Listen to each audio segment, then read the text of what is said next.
It was on. Now it is. Whoa. There are seats next door. So if you do not have a seat, we ask that you go next door right now before we can get started with the meeting. Mr. Joe Farron, if you don't have a seat, sir, we're going to have to. Sorry about that. Thank you. This is the September 17th, 2020 public hearing of the East Baton Rouge Parish School Board. First, I will read some announcements or notifications. The public will be allowed to attend at a reduced rate of 50% in the Professional Development Center meeting room space. Once the capacity has been reached, admission into the meeting space will be closed. All audience members will be required to wear a mask at all times. Masks will be available upon request. All audience members will also undergo temperature screening before entering the meeting room. The public hearing/meeting scheduled for September 17th, 2020 at 5 p.m. will be streamed live via Microsoft Teams events.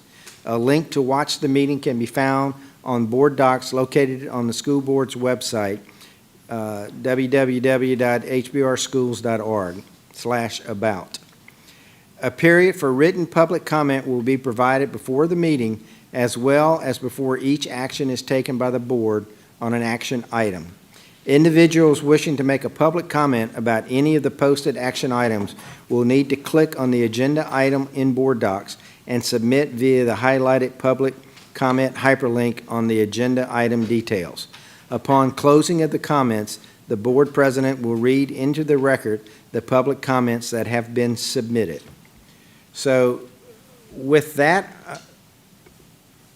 excuse me for a second, I will call the meeting to order. This is the public meeting. Call the meeting to order and ask for board member Mark Ballou to lead us in the invocation, followed by board member David Tapman in the Pledge of Allegiance.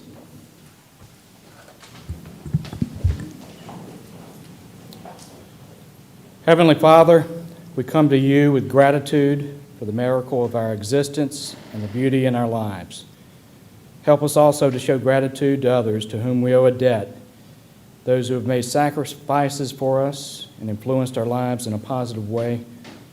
As we make decisions today that affect our students, our staff, and our community, we ask for your guidance so that we may engage in thoughtful, reasoned discussion and maintain respect for the dignity with which you have endowed each of us. We ask that this through Christ our Lord. Amen. Amen. Will you please join me in the pledge? I pledge allegiance to the flag of the United States of America and to the republic for which it stands, one nation, under God, indivisible, with liberty and justice for all. Thank you. At this time, I ask for everyone to please silence their cell phones.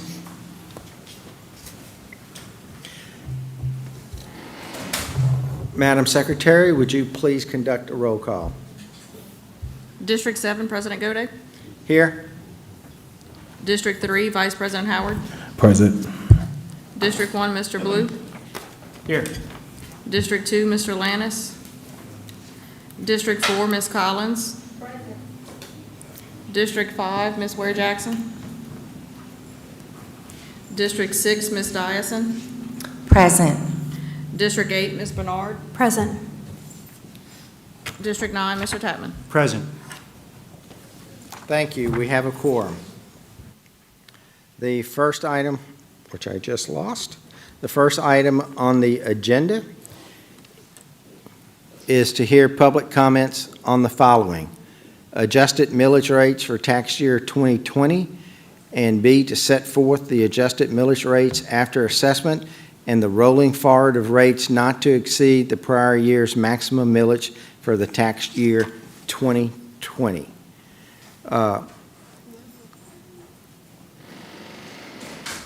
Good evening, board members. As you stated before, Article 7, Section 18F of the Louisiana Constitution requires all properties subject to taxation be reappraised or reassessed at least every 4 years. We have received our reassessment as of 2020. It is staff's recommendation that the millages be rolled forward to support the increased cost to educate students in the East Baton Rouge Parish School System. It is anticipated that this roll forward could generate approximately $9.2 million in additional revenues from property taxes. Thank you. This is a public hearing on this. The actual resolution will come as part of the regular board meeting. So at this time, do we have any comments or discussions from the board?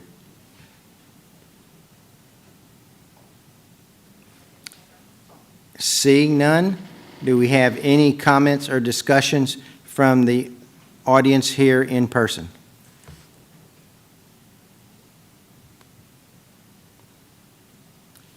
And I have one comment from the submitted online. This is from Dr. James Finney. Thank you for continuing to allow written comments to be submitted electronically. I ask that you roll forward the tax rate so that the millages remain the same despite the increase in total property value across the district. When I consider my vote in a tax election, I believe I am considering a millage rate rather than a maximum budget. I understand as a voter that the amount of revenue collected may be higher or lower than projected, and don't expect agencies to collect a reduced rate simply because property has become more valuable. I am refreshing my email. I see no other public comments. Any other in-person comments? Seeing none, coming back to the board.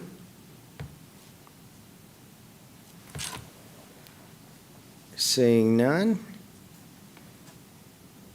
I'm sorry.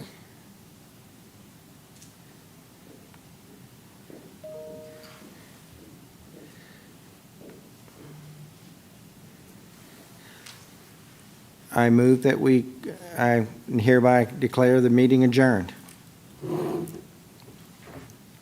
We'll now move to the regular meeting of the East Baton Rouge Parish School Board.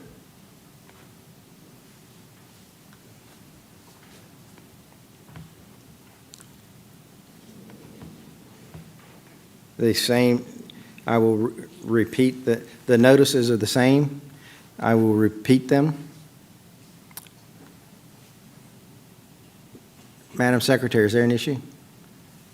Oh, okay. The notices for this meeting. The public will be allowed to attend at a reduced rate of 50% of capacity of the Professional Development Center meeting room space. Once the capacity has been reached, admission into the meeting space will be closed.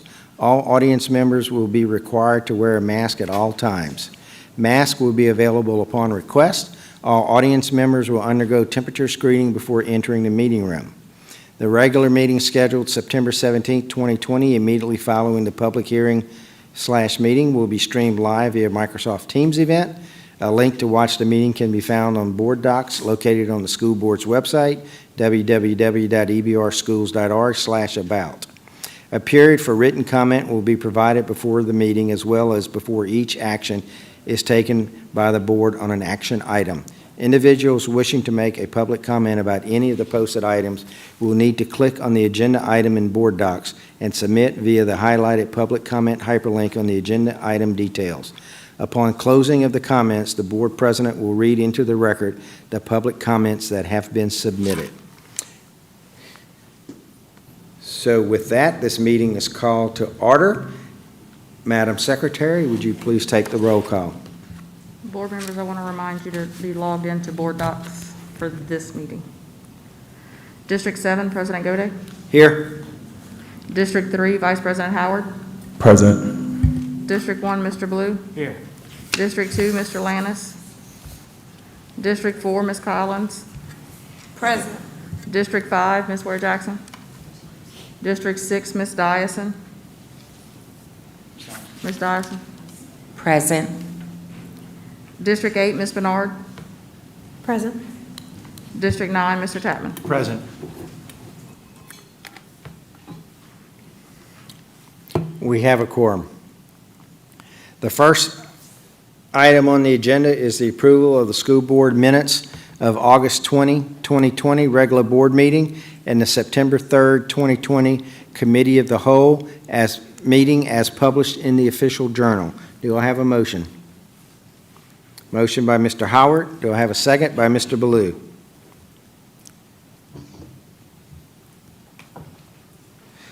Is there any discussion from the board members? Seeing none, any discussion from the in-person audience?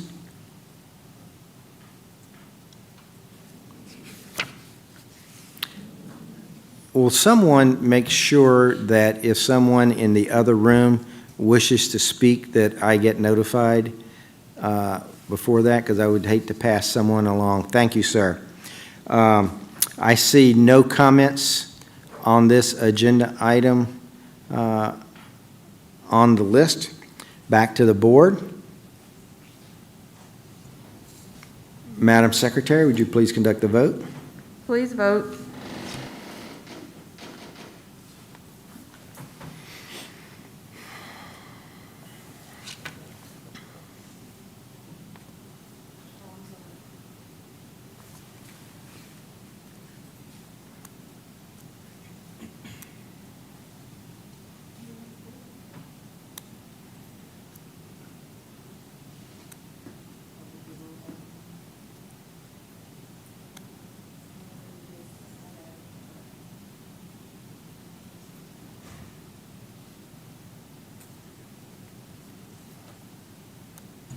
The motion carries.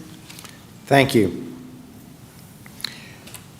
Next is recognitions. EBR Film Festival Film of the Year winner, Southeast Middle School. Mr. Joffrion.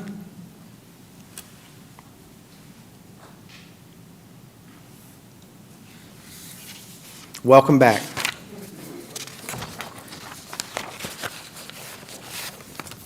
Good evening, President Goday, members of the board, Mr. Decase. The East Baton Rouge Parish Schools and Department of Fine Arts hosted its first EBR Student Film Festival in March of this year. This year's festival brought life to 38 students' films and the work of hundreds of middle and high school media arts students who brought their talents together to make a piece of art. On March 13th, we hosted a movie premiere for all schools who submitted films. Media arts teachers and students from across the district had an opportunity to attend the premiere located at the LSU Union Theater. After the premiere, the students participated in a media arts panel discussion hosted by board member David Tatman. During this panel, discussions for students discussions were done and students had the opportunity to listen and learn from professionals in the field of filmmaking. Due to COVID concerns, we were unable to have our evening affair, which was a red carpet event, Oscar style.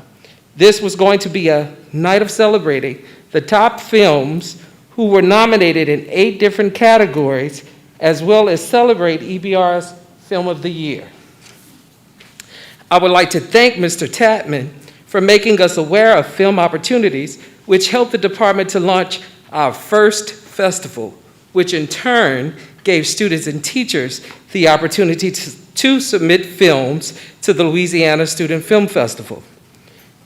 Also, Mr. Tatman, thank you for being an advocate for our media arts programs. Media arts courses are becoming popular in our district as well as around the country. Courses in media arts give students a new language to speak through film, which in turn allow them to develop analytical and critical thinking skills, which develops the ideal of visual literacy, which in turn helps students succeed academically. This mask is driving me crazy. Okay. So at this time, I would like to take a minute to show you all the winning film, which was brought to us from Southeast Middle Magnet. Middle School Awards. We'll start with those nominations for our first year. At the end of last year, we had an amazing Southeast to have the East Baton Film Festival, a stripper film magnet. And this year's award goes to none other than Southeast Middle Magnet for their film Create a Ripple. Congratulations to Southeast Middle, and hopefully we'll see you soon on another episode in your center chair of Center Stage.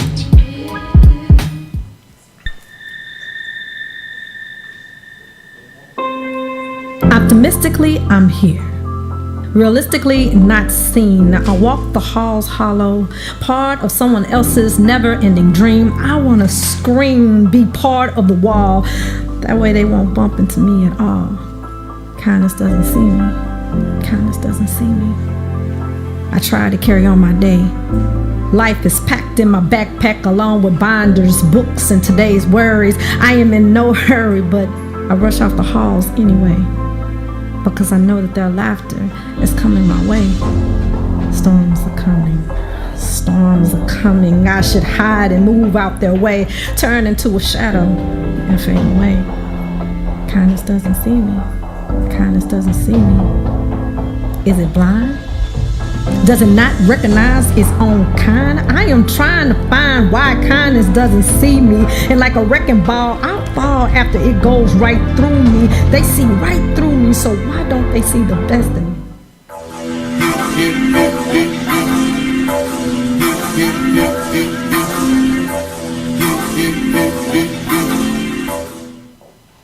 So we wanted to give you a snippet of the video because it's quite long, and I know we had a time barrier here.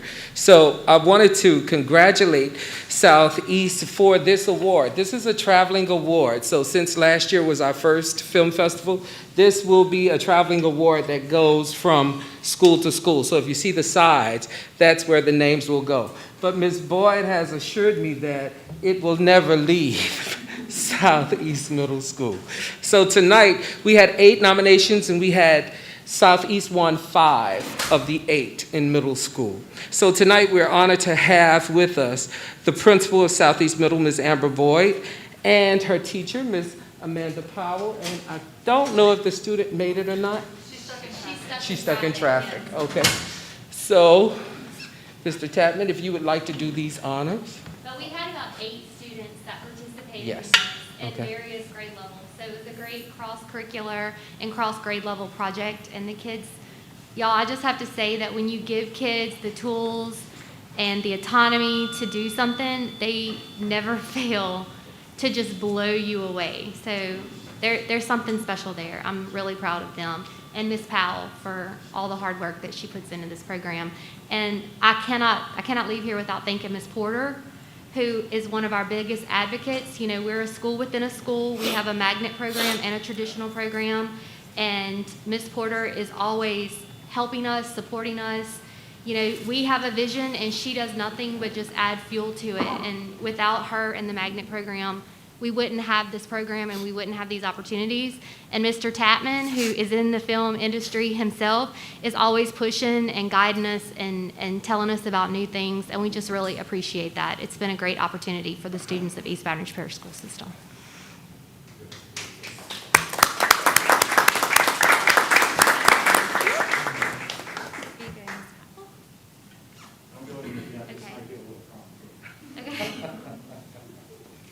I'm not going to throw these to you, but they have been sanitized, so we'll give those to you.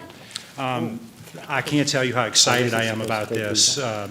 You know, I am in the film industry. I act, I produce, I direct, I carry cameras and electrical. I'll do anything just to be on a film set because I love the fact that when we look at film, particularly for our students, it has every element of what we're teaching, from the math of how you shoot it with a camera, to how you edit, how you bring sound and film together, how you tell a story, how you write a script, how you work with others, how you manage a project, right? How do you get everybody together?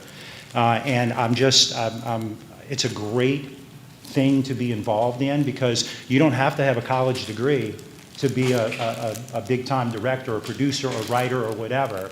There are jobs right now in the state of Louisiana where you can come out making $60,000, $80,000, $100,000 a year. As long as you get to work when you need to and you do the things you need to, you go learn on the job. So it's just an incredible, I have great passion for it, as if you couldn't tell. And I love it. We did a film a couple of years ago, and we had 3 Northeast students who came and worked with us. They loved it. They kept their passion for film going. I am not surprised that Southeast Middle won the first ever film festival, because you all have been doing so much great work over the years, and I appreciate your passion. I also want to thank Mr. Joffrion. I'm not going to give you one of these, because you probably, if you don't have one already, we'll get you one. But you put this together very quickly. It was a great event at LSU. The place was packed. It was part of a larger project where we were actually part of a statewide, first ever Louisiana statewide film festival. So next year we're going to win that, right? Right? And so I appreciate you all's passion. This is a very important thing for our children. I'd love to see I can't dictate it, but I'd love to see I know Ms. Ware Jackson's a big advocate of this. I know others are on the board, but I really do think this is one of the areas where we really could expand our curriculum and get people to work where there's demand for jobs. And I appreciate what you've done, and I appreciate the work that you've done. And thank you so much. And whatever I can do to help, I'll go work on a crew and carry the extension cord. So thank you very much. And here's your sanitized award.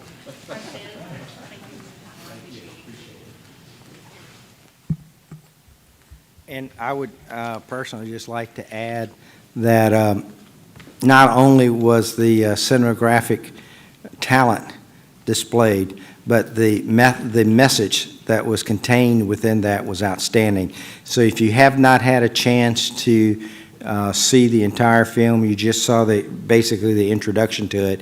It is a great film with a great message that I hope all of our children and all of us see and heed, because it was very well done and very powerful. Thank you very much for your work on that.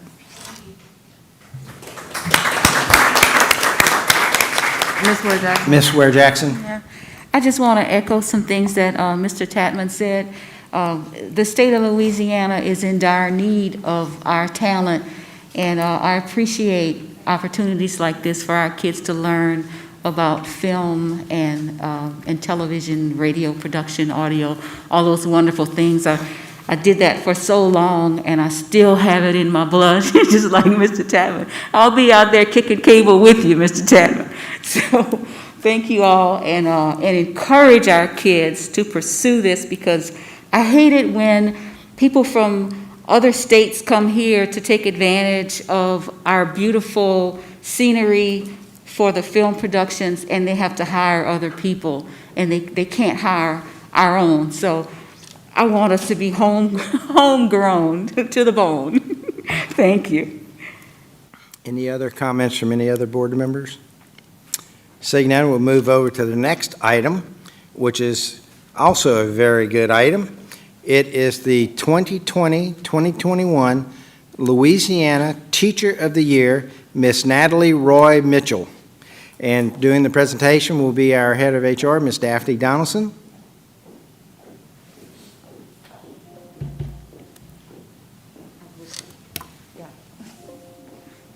Is that you and me? Good evening, everyone, to Mr. Gode, Mr. Nikase, to the board members. The Office of Human Resources, representing the East Baton Rouge Parish School System, is truly honored today to honor one of our own who has won an amazing award. She is the 2021 overall Teacher of the Year for the state of Louisiana. I'm going to take this off. All right. Ms. Natalie Roy teaches Roman technology, classical mythology, and Latin at Glasgow Middle School in the East Baton Rouge Parish School System. Her classes feature interactive lessons about the ancient Romans and Greeks infused with STEM, a unique curricular idea that has afforded her many grant opportunities. Ms. Roy is a graduate of public schools in Avoyelles Parish, where both her parents were teachers. Ms. Roy studied classical archaeology at the American Academy in Rome as a Fulbright scholar and at the American School of Classical Studies in Athens. A national board certified teacher, Ms. Roy has published articles on Roman technology with the Cambridge University Press and the American Classical League, with whom she has partnered during the pandemic to offer free live stream hands-on lessons on Roman technology. Although most of Ms. Roy's students have never been exposed to classical mythology, under her instruction, 63% of the students at Approaching Basic or Basic rose to 89% at Mastery or Advanced. Additionally, her Latin students went from 60% at Approaching Basic or Basic to 100% Mastery or Advanced. Dedicated to service and citizenship, Ms. Roy is a longtime volunteer with Girl Scouts of Louisiana East. Me too. All right. And she leads 2 troops. As a lifelong Girl Scout, she strives through teaching to be the person of courage, confidence, and character who makes the world a better place. We wanted to put something really special on here, so I'm going to try to read it.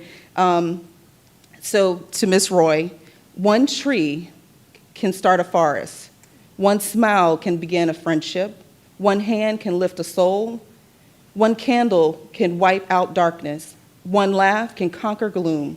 One hope can raise our spirits. One touch can show you care. One life can make a difference. Natalie Roy, you are the one. Acta non verba. Congratulations on being 2021 overall Louisiana State Teacher of the Year. Congratulations. You are so welcome.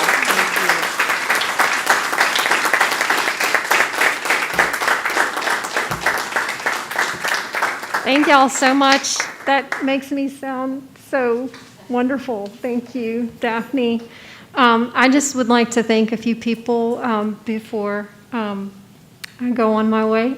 Thanks to Mr. Godet for being our representative on the school board. Glasgow is an amazing school. I want to thank my students. Everything I do is for them. I want to give them the best experience they can possibly have. I'd also like to thank my principal, Erin Howard. I wish, I'm just going to give y'all some advice. You need to hire one like her for every school in Baton Rouge, everyone. She says yes to student engagement all the time, and she has supported me in what may seem like some crazy ideas, but really do get our kids engaged. So thank you to her. And I would also like to thank the Foundation for EBR Schools, ExxonMobil. They have all given grant money to our program to bring STEM to students that might never have that opportunity. And for that, I'm very thankful. Thank you all so much.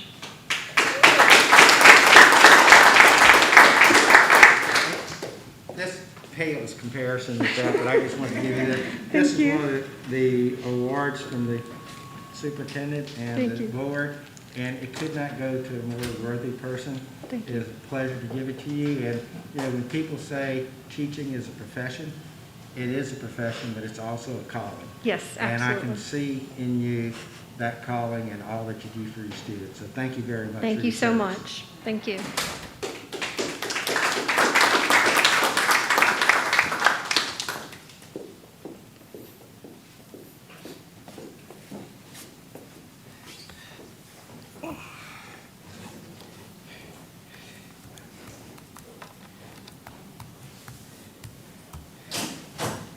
Next on our list is the recognition of the VIPS Partners in Education for the month of September, Atmos Energy. Greetings, everyone. High school board members, Vice President Howard, how are you? Some familiar faces, President Godet, Mr. Nikase.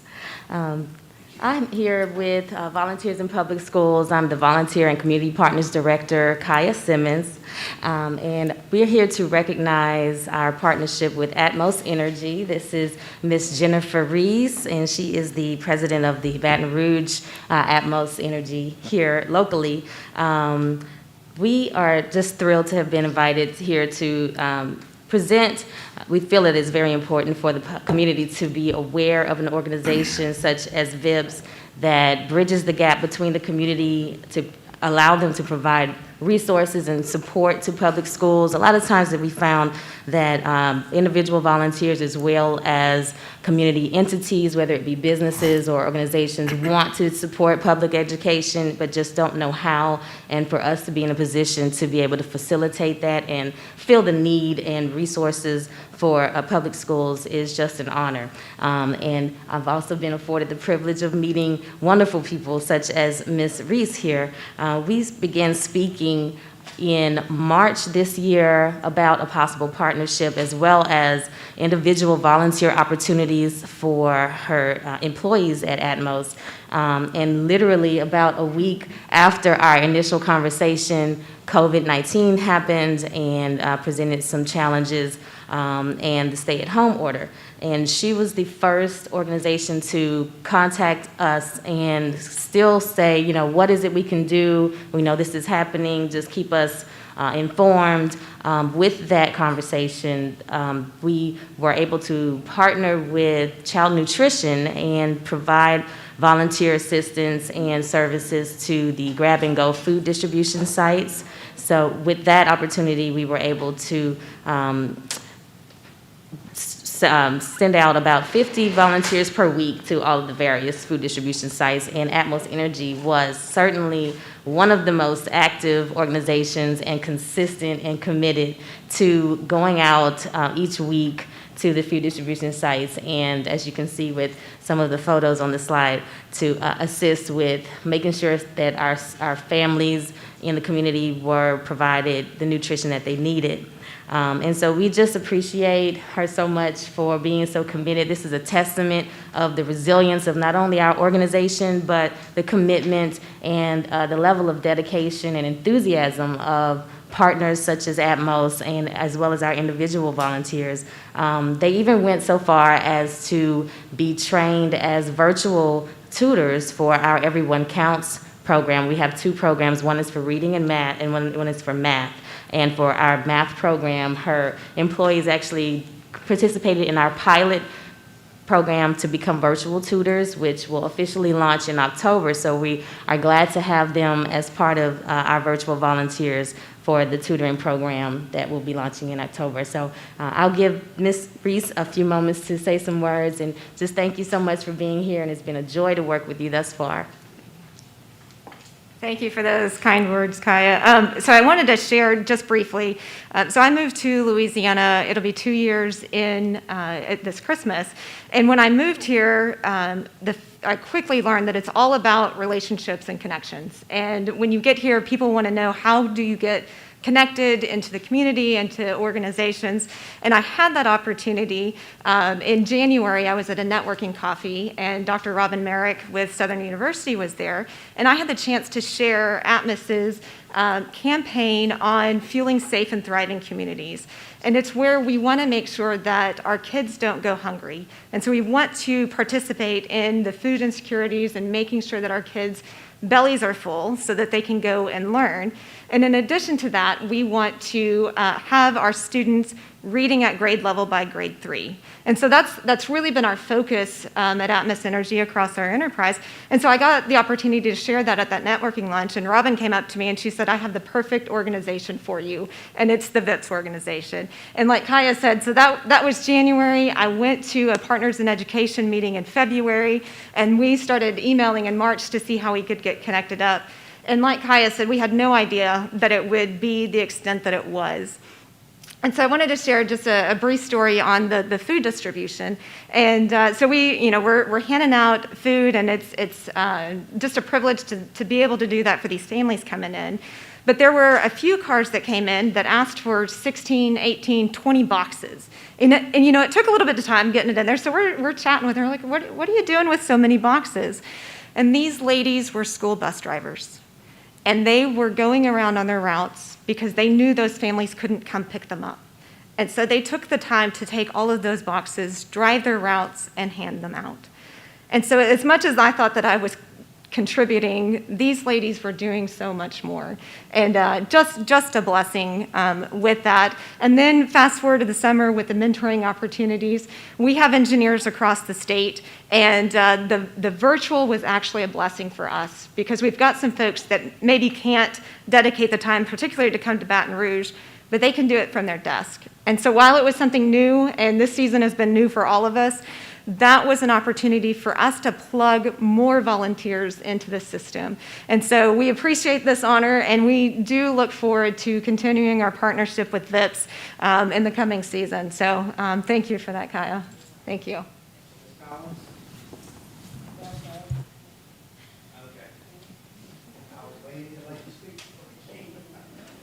Thank you very much. On behalf of the Superintendent's Board, we'd like to present this to you. And I forgot my name, so I'm sorry. Thank you. Present this to you. Thank you so much for your contributions to our city and to our schools and to our children. Thank you. Thank you. Appreciate it.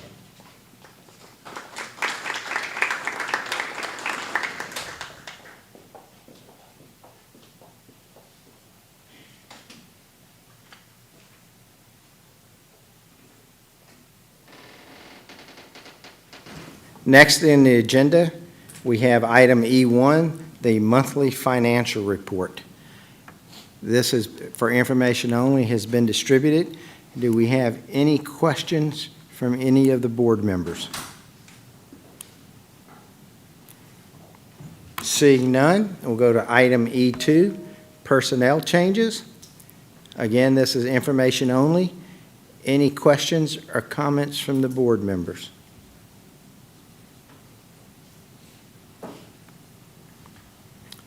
Seeing none, we will go to item F1, update from the superintendent. Unfortunately, Superintendent Brown is under the weather tonight, and so she will not be here in attendance. But in her place, we have the Honorable Mr. Ben Nikes. Thank you, Mr. Goday. And again, on behalf of Ms. Brown tonight, I'd like to let you know that she sends her regards. First, we would like to do a quick update about the tremendous work that our elementary schools have done to prepare for our students to return in the hybrid instructional model.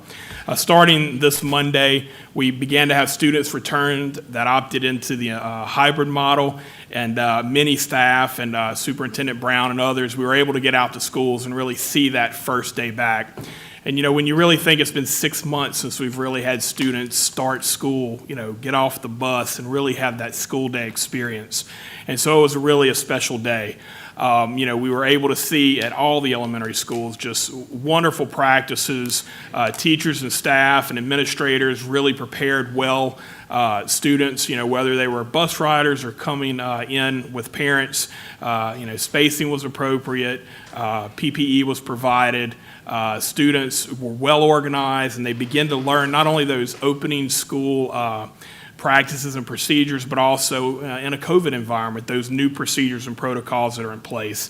So again, we just want to definitely appreciate those elementary teams who are leading the effort into the return to school. And what we saw was amazing. So again, congratulations to those teams. Also, we would like to also congratulate the secondary teams, as we've had our self-contained ESS students return today. It was their first day back. And again, the same thing. We saw, you know, tremendous efforts to prepare for those students returning. The departments did a great job logistically to make sure that happened effectively. And again, we welcome students back with open arms, of course, distanced. And again, just really great to see students returning to campus. As we continue, we still have students opting into the virtual model. We have about 14,000 students who have chosen that. And again, continuing to support parents and guardians as they make the decisions of what's best for their students.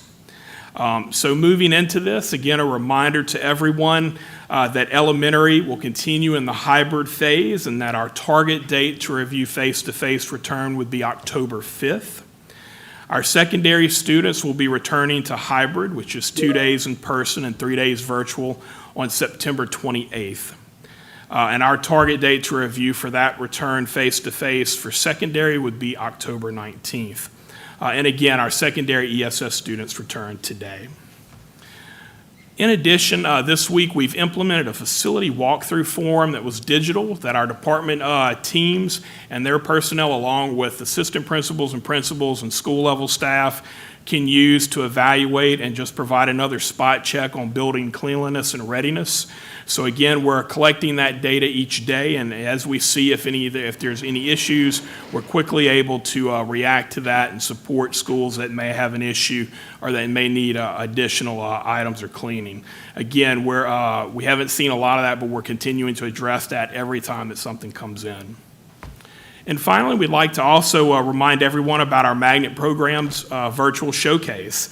The East Baton Rouge Parish School System will present a virtual Magnet School Showcase September 28th through October 2nd to launch this Magnet application period for the 2021-2022 school year.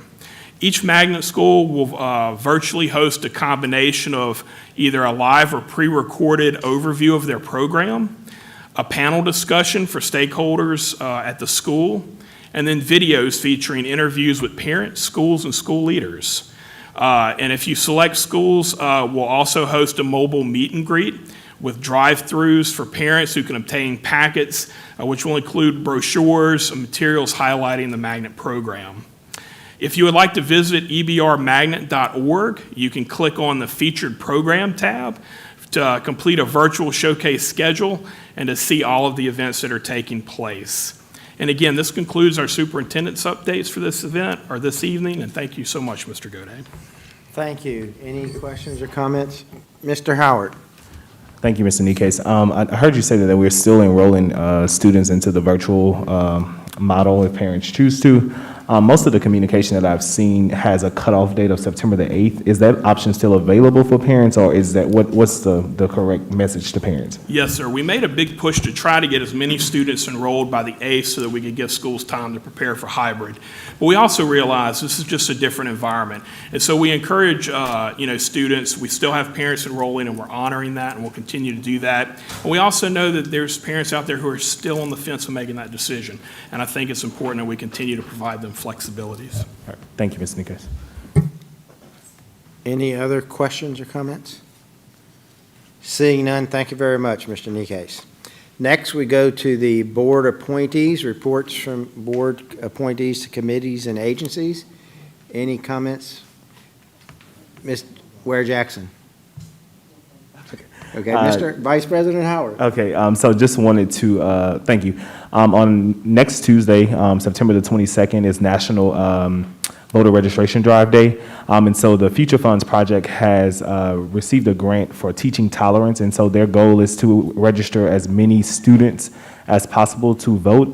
It's going to be a Zoom situation with the COVID experience going on. So if students are interested in registering to vote, I'm going to send the information over to our communications department just so it is available. It's a simple login. You log into the Zoom, and they'll help you get registered to vote on National Voter Registration Day, which is next Tuesday, September 22nd. Thank you. Thank you. Ms. Ware-Jackson. Thank you, Mr. Goday. I just wanted to give a report on some activities that our board is participating in this fall that came out of our resolution on race and education, which we passed this summer. Our board is participating in a series of events that are connected to our resolution. The organizations Dialogue on Race Louisiana, Humanities Amped, and Serve Louisiana are partnering to sponsor a series of events focused on understanding and dismantling institutional racism in education in general and in EBR specifically. Dialogue on Race Louisiana is engaging leaders and policymakers through preschool through graduate school leaders, including leaders from Southern University, BRCC, LSU, and other policymaking groups such as our charter school boards in EBR, in the DOR original 6-week series. Now, these groups will begin next week at 5 p.m. on Monday, September 21st, with the first set of series. The second group will be at 8 a.m. on Wednesdays, starting September 23rd, and the 3rd at noon, starting on Friday, September 25th, and run through October 30th. Dialogue on Race facilitators from Humanities Amped and possibly Serve Louisiana will facilitate these groups. A couple of weeks ago, we had a presentation that was basically a general presentation about what would be taking place within the next few weeks, and it consisted of these particular groups of educators, leaders in education, and I really want to extend a thank you to our board members who participated, because this is such a significant event, and I believe that we'll see the benefits of these conversations for a very long time to come. So from our board, we had participation from our superintendent, Mrs. Brown, our board president, Mr. Gode, our vice president, Mr. Howard, Mrs. Bernard, Ms. Collins, and Mr. Lannis. So I really want to thank you all, and I think we should give them a hand because it was a step in the right direction.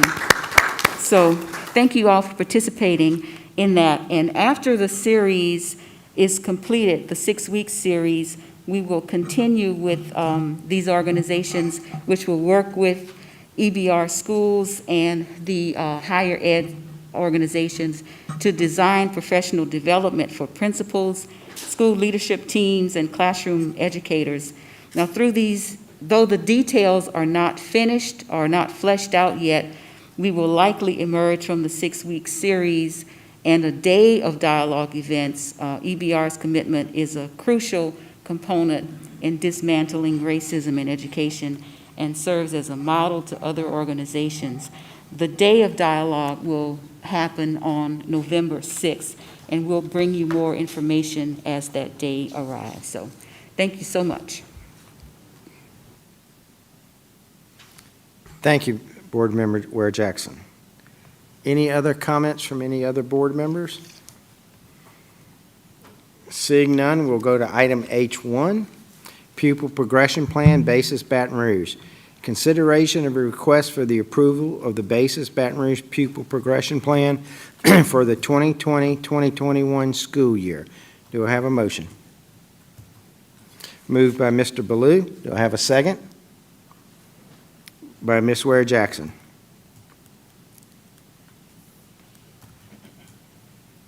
Thank you. Any board members wish to speak at this time? Oh, I'm sorry. My bad. I was thinking ahead. At this time, I'd like to allow Basis to give a short presentation on what their pupil progression plan is and how does it work into their program.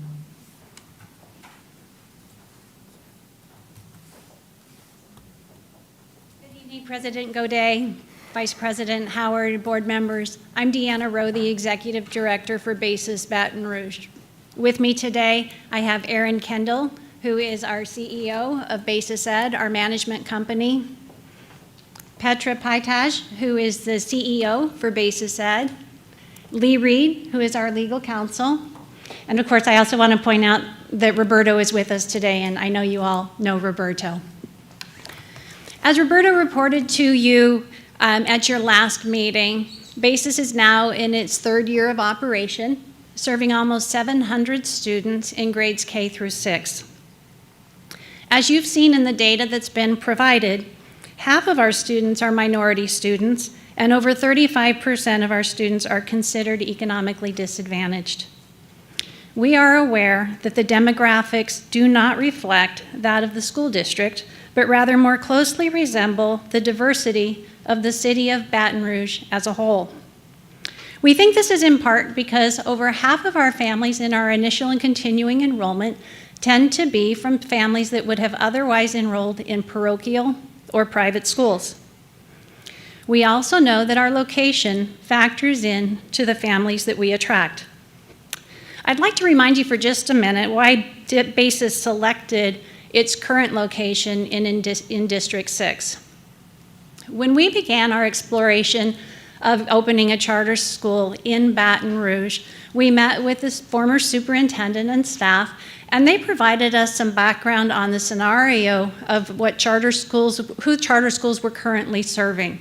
And we were provided some very clear direction that there were members of this board who felt like the North Baton Rouge area was saturated, and that rather we might consider looking toward District 6, where there was demand for a new school, but the district had no plans to open a new school there. A corporate partnership with Women's Hospital, who provided us the land for our school, sealed the deal on our location. Given the current demand and our desire to serve additional students across the parish and to be more centrally located, we approached you and presented our application for Mid-City. We are very close to completing the deal on our Florida site, and we'll begin our marketing and our open enrollment process next month. While I felt it was important to provide you some history on our time here in Baton Rouge, and additionally our growth plan, that's not why we're here tonight. It's not on the agenda to discuss our demographics or our new site, but rather to talk about our school-specific pupil progression plan. We always appreciate the opportunity to discuss our education model and to collaborate with you as our authorizer and the district staff.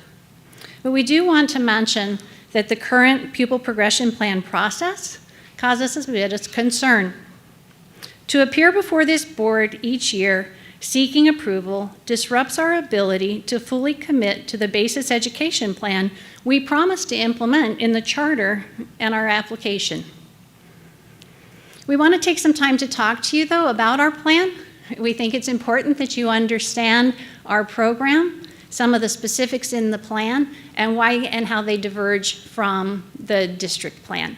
And to do that, I'm going to go ahead and turn it over to Aaron and Petra to provide you some more details. Thank you, Deanna. And thank you, members of the board. We appreciate the opportunity to address you tonight. We know you have some questions about our pupil progression plan, so we appreciate the opportunity to talk to you about that tonight.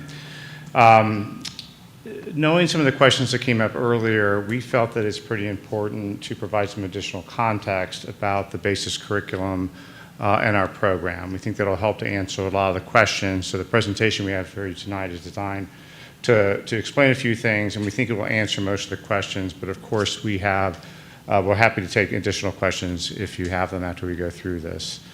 As Deanna said, it's important to note that that this plan is aligned to the charter application and education program that's within that this board approved. More importantly, it is designed to support students and give them the greatest chance of success in a very rigorous program and really an educational journey they take when they choose to enroll in a BASIS program. We also have a little bit of data to include, mainly around our student attrition, retention, and our academic results as well. And I just realized that I can't see the presentation. So I can pull it up. Yes. Okay, great. I think I'll also grab my tablet just so I can actually see the slides.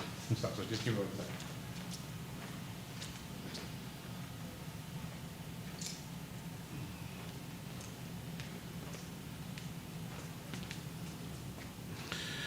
Okay, and Petra's going to help me as well as we go through this. So we're going to team up on this. Okay, all right, so the second slide. Perfect, okay.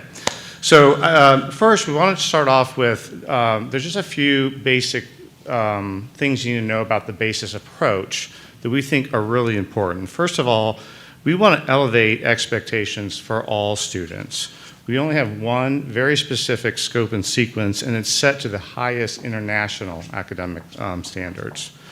And we want to provide this type of education for anybody, any student who wants that. And lastly, we work really hard with the students to support them. So once they choose to enroll in a BASIS charter school, we're going to work really hard to make sure that they're really successful in this very advanced program. Secondly, there's a few things you need to know about the curriculum. It's very advanced, for sure. It starts with a very strong foundation in the primary grades, one or more grade levels above state standards, and then it accelerates very quickly from there. So the distance from state standards from where we teach grows and grows as students work through the program until graduates are not only college ready, but are really competitive internationally. And as they move through this program, again, one scope and sequence, it's really important that they achieve a certain level of mastery in content and skills before they move on to the next level of rigor. Not just so they can be successful, but so that so they can be successful, but also because we feel if we don't help them to do that, that we're almost setting them up for failure. And then we do a lot of student support, and because we know this is challenging and mastery is important as you move through it, we're very committed to making sure they're getting lots of support in that. And Petra's going to unpack that a little bit for you. Thank you. Thank you for hearing us about this. I wanted to tell you a little bit about the multi-level teacher support that the students have. So in primary grades in particular, teachers are learning expert teachers, so they're pedagogy experts, as well as the students have multiple subject expert teachers that teach them every day. So that's part of our approach. We also have a spiraled curriculum, so we're going to build to content that is more and more complex in the same subjects. For instance, 6th grade physics, 7th grade physics, 8th grade physics. We revisit the same concepts and make them more complex, bring the more complex math with it. Finally, students are taught organizational skills because we really believe that that's necessary for them to be successful. They need to have these and be strong in the middle grades so that they can tackle all the challenging subjects. And we also teach them to advocate for themselves in their learning. So we really want them to be able to ask for help when they need it in the pursuit of knowledge. And we use multiple assessments to monitor their progress, including the ones that were described in the pupil progression plan, the pre-comprehensive exams, the comprehensive exams, as well as national and internationally benchmarked tests. And finally, we really want to provide extra support for our students. That's both in terms of interventions for the students in primary grades, where the learning expert teachers works individually or in small groups with the students, as well as in ample student hours before and after school that the teachers reserve and provide for the kids. I've seen heroic efforts from teachers. They never give up on any student. They really want every student to be comfortable in mastering these subjects. So if and when they go off to college, they are able to feel comfortable and able to thrive in that environment, and then they can meet every challenge and they love learning. Thank you. And so now on the readiness testing, we're starting to get in a little bit of the PPP here, and this becomes more important as we start to serve the higher grades. We started with K-4, we're serving 6th graders as well. And so part of our progression plan is a readiness test to make sure as students come in to our program that they're ready for this challenge. This is especially important for the students who didn't have the benefit of our primary grades, and that's primarily where we use this assessment. And it helps us to identify students who may need some help with this challenge, and in particular help staff and parents and the student know where additional concentrated help may be needed. Now, sometimes it does make sense to move a student to a lower grade to make sure they're successful, but that's always done in consultation with parents. So it's not a way of counseling students out. Anything else you want to add to that? And when we talk about student support in our schools, think about the administrative staff that are always dedicated to following up with students, to working with parents. Our kids come into the office and talk weekly about how their grades are, how they're doing, what way they need support with. So these are the ways in which we support them, and that's reflected in this part of our plan.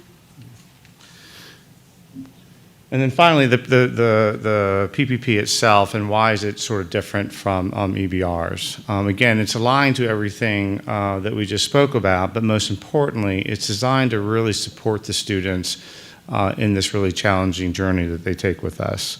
So again, the content mastery requirements and the comprehensive exams, they help to ensure students are ready for the next level of rigor. But again, we support students along the way. It's not like a gotcha test at the end of the year to see if they get to advance to the next grade. We do progress monitoring, including pre-comprehensive exams that are sort of a dress rehearsal for the comprehensive exam, but also allow us to identify any targeted areas they're going to need some extra help with to be successful with it. And also, for the students who don't pass the comprehensive exam, they're given opportunities to work on the areas of deficiency and then retake the exam as well before they go on. So again, because of that strong support, the progress monitoring, all we do to help students, the number of students that don't progress is actually very low, and this is what this data is starting to talk about. So for example, in our first year, going from our first year to our second year, in May of that year, we reported 12 students who didn't meet, or who were going to be retained. But 3 of them worked on their targeted areas over the summer and were able to make enough progress that they were promoted.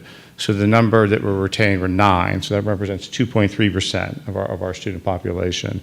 Now, it is important to understand, of the 9 of those students who are retained, not all of them are retained for academic reasons. Sometimes parents and the school, again, in consultation, think that the student's not ready to go on to the next level, usually social, emotional type of issues. This is mainly in kindergarten and first grade, in the young grades. So of those 9, 1 of them was for non-academic reasons, 8 for academic, but of the 9, 6 returned. So of the 9 students that retained, 6 of them came back to basis.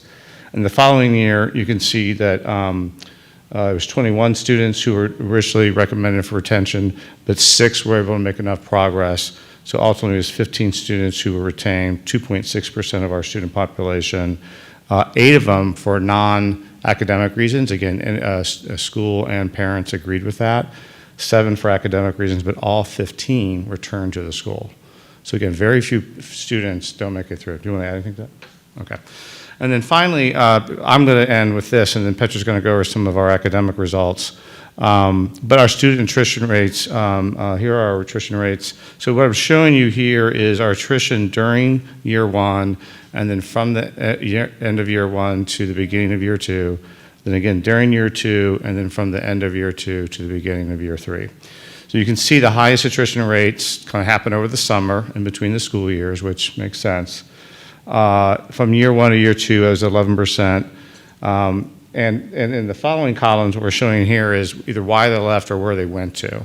So you can see 5.3% of those students from year 1 to year 2 moved. They left because they moved out of the area. 3.3% of those returned to a district school. That would also include charter schools as well. 1.3% went back to a private school, and another 1% chose homeschooling.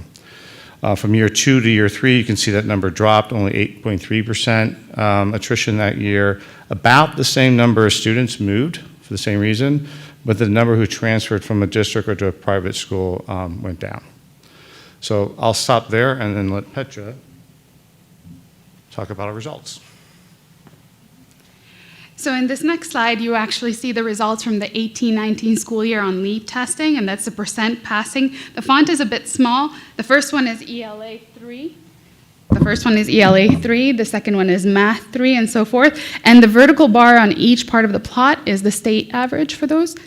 What you'll see is 53% of the students demonstrated mastery above on the state testing. This is 18% higher than the state average. The data are presented based on passing, but I wanted to highlight the mastery portions. So 69% demonstrated mastery in English, 65% demonstrated mastery in math, and among economically disadvantaged students, they outperformed their peers in the state by 15%, and the state average by 6%. Minority students also outperformed their peers in the state by 22%, which is 11% higher than the state average for students. Students with disabilities also outperformed their peers by state by 5%. On the next slide, since we talk about international benchmarks, I wanted to show you a test called the International Schools Assessment, which is taken by 3rd, 4th, and 5th graders, and it measures English, math, and writing both expository and narrative. And what you'll see here is our students going from grade 3 to grade 4 in each of the areas, and grade 4 to grade 5. The green bars show you the amount of growth that they posted on those tests. So we really believe in looking at internationally benchmarked tests as well to see how our students are performing on that internationally competitive level, and the Basis Baton Rouge students have done fantastically in their first year. Finally, I think the profile of a Basis graduate is worth talking about. In 2019, Basis Charter Schools served approximately 19,500 students in grades K through 12 in 3 states, plus the District of Columbia. They're consistently ranked as the top high schools in nationwide rankings by U.S. News and World Report, as well as by the formerly known Washington Post Challenge Index. Graduates took an average of 11.9 AP exams per student, and 35% were national AP scholars. So in terms of reference and benchmarking, you can tell these are the types of performances they have on AP tests. And you have the profile of a student as a graduate on the right-hand side of the screen, which includes $114,164 on average in financial aid as they're preparing to go to college. I've put a few other stats here for you, including their SAT scores, as well as their performance on the International OECD Test for Schools, which is comparable to the ISA, but is administered to 15 and 16-year-olds. And the students, if you look at the bottom of this slide, great, it's not cut off, 58.5% of them score in the highest proficiency levels in math versus 5.9% in the US, 31.9% in reading versus 9.6% in the US, and 34% in science versus 8.5% in the US. So I thought I'd share this with you because this is essential. These results are essential to the core of our program and our philosophy. The reason we're able to achieve these results is because we really think about how to, in a spiraled fashion, build a curriculum and to ensure that the students are really able to be successful on this path. Thank you. Yeah, and I'll just add, this is why the progression plan is so important, because even though we're not serving high school students yet, we want to give you a sense of where we think we can get these graduates to if we can support them along the way, this very challenging way, make sure they have mastery all along, and that's why our progression plan is designed the way it is. So we're happy to entertain any questions. I think there are a couple other people that want to talk, but I guess we'll take questions first.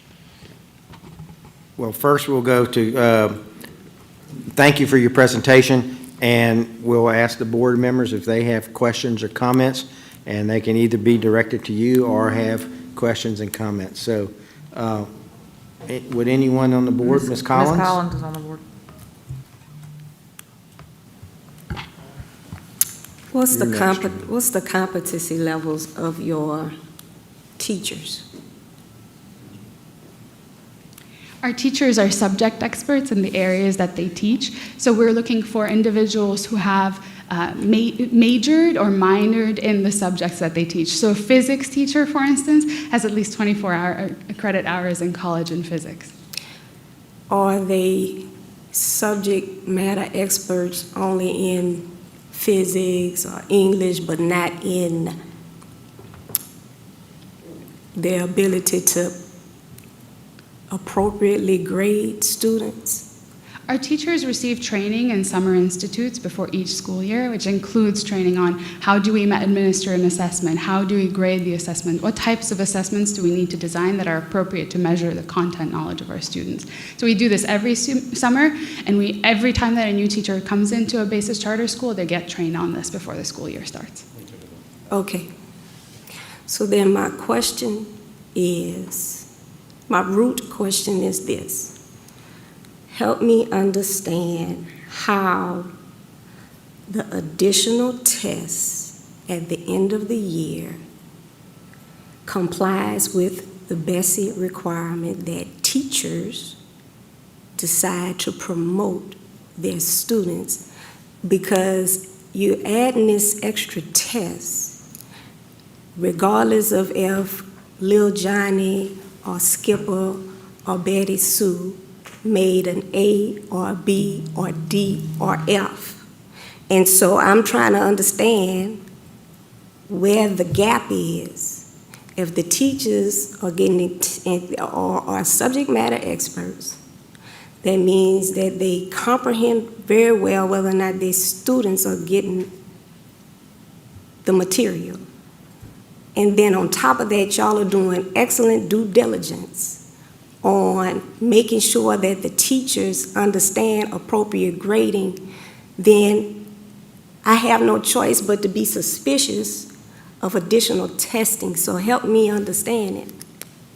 Absolutely. Thank you for that question. That's a great question.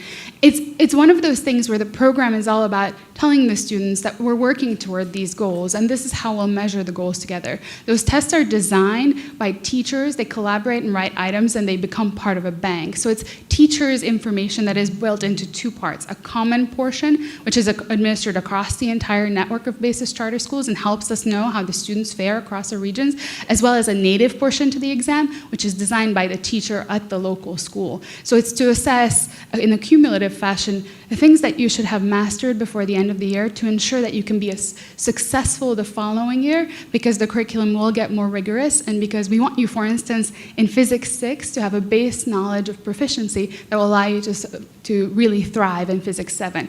So I agree with you that the teachers have been trained to grade well and have been trained to deliver the content and assess students. But part of a program is telling the students this high-stakes test is at the end, because we want you to really take seriously the education you get through the year. But don't worry, we're not just going to give you this. We'll give you a dry run, a dress rehearsal in January, February to see how you're doing, so we can help you as you close the gap. It helps the conversation with the students to be able to say, let's take a look at how you're doing on these subjects. Let's have a conversation about how to prepare you for this. It's a culture thing.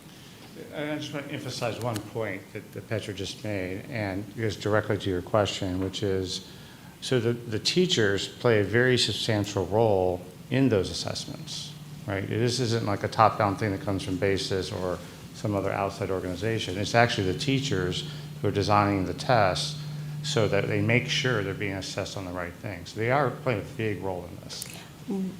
So the teachers are helping with the assessment, but the pass or fail is based on this internal document, not a a nationally norm reference test. So the child can potentially perform well the whole year, take this test, and then Betty Sue may have to stay behind. It's very unlikely that Betty Sue will do perfectly well all year and then not perform well on this test. I agree, which is why I don't understand why the grades would not already reflect Betty Sue not performing well before she got to the test. Our state regs reflect that we believe our teachers are professionals and competent enough to help to determine whether or not our children should go on to the next grade. I also want to point out, and I wish I had pulled the numbers, I did not, but I would also, before I yield back, the comment was made earlier that the intention of BASIS coming in was to attract students from private parochial, and you all do that well. But you do also pull a significant number of students from our traditional and magnet schools, from EBR parish school system. And I felt that was a very important point to raise, because it's not something that should go overlooked, especially when what's being proposed is something uniquely different. And I hate to see a family leave Woodlawn, for example. I'm going to just use an example that I'm aware of. Leave Woodlawn, come to BASIS, it doesn't work out, and perhaps in their particular situation, one reason it doesn't work out is because Skip has to stay behind a grade, not because he didn't perform well during the school year, but because this test that is not norm referenced said he wasn't ready. I still struggle with it. I agree that your teachers probably are extremely competent, as all our teachers are. And I can't get behind that. Do you mind if I address the comment about Skip and his placement if he chooses to return to Woodlawn? So when we provide the students with a grade report at the end of the year and the parents, we understand that is at the discretion of the school that is receiving them to make the determination for the grade placement. So ours is our reflection of our curriculum, right? It's in a basis curriculum, this is what you need in order to be able to master the subject. If you choose to return to a school, then it is in the discretion of that school to make the same decision. I just want to add to that as well, that on the norm reference issue, to piggyback on what Petra is saying, is as you progress through this program, what we feel like we have an obligation to do is to make sure these students are ready for that next level of rigor. So if we use a norm reference test, that won't necessarily tell us that. We need to have a test that tells us, are they ready for that next level of rigor? Now, it's not that we don't believe in norm reference tests. We take the leap and we use internationally norm reference tests, and that's an important benchmark for us to look at. But in terms of determining whether or not the student is ready for the next level of rigor, we have to have an internal assessment designed by teachers to make sure these students are ready, and we're very committed to helping them. I would also encourage you just to look again at the data and see just how many students are indeed successful with this. There's only a very few that aren't, and the majority end up staying and repeating the grade and staying with us so they can continue to be successful. So again, I think that's our commitment to supporting the student, and we just really believe strongly that if we don't make sure that they're ready for that next level, that essentially, again, it's almost unethical, like we're setting them up for failure. So that's why we use a test that lets us know, do we think they're ready? And if not, what can we do to help them and get them ready? And to the previous point, I get that they can come back to the district at the grade that their family feels comfortable with. It goes to the point of, it appears to be a way of counseling people out. It has that effect. It's your internal document that you have control of based on what you feel like at that moment. The importance of a norm reference test is to have a baseline to refer to where people can tell whether or not there's any funny business going on.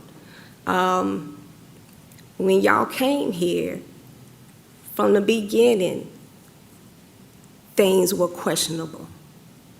Y'all wanted us to put stuff in the contract to ensure that you didn't have to have questions about anything with equity, threatened to not even come if you couldn't get it. So the distrust began from the very beginning.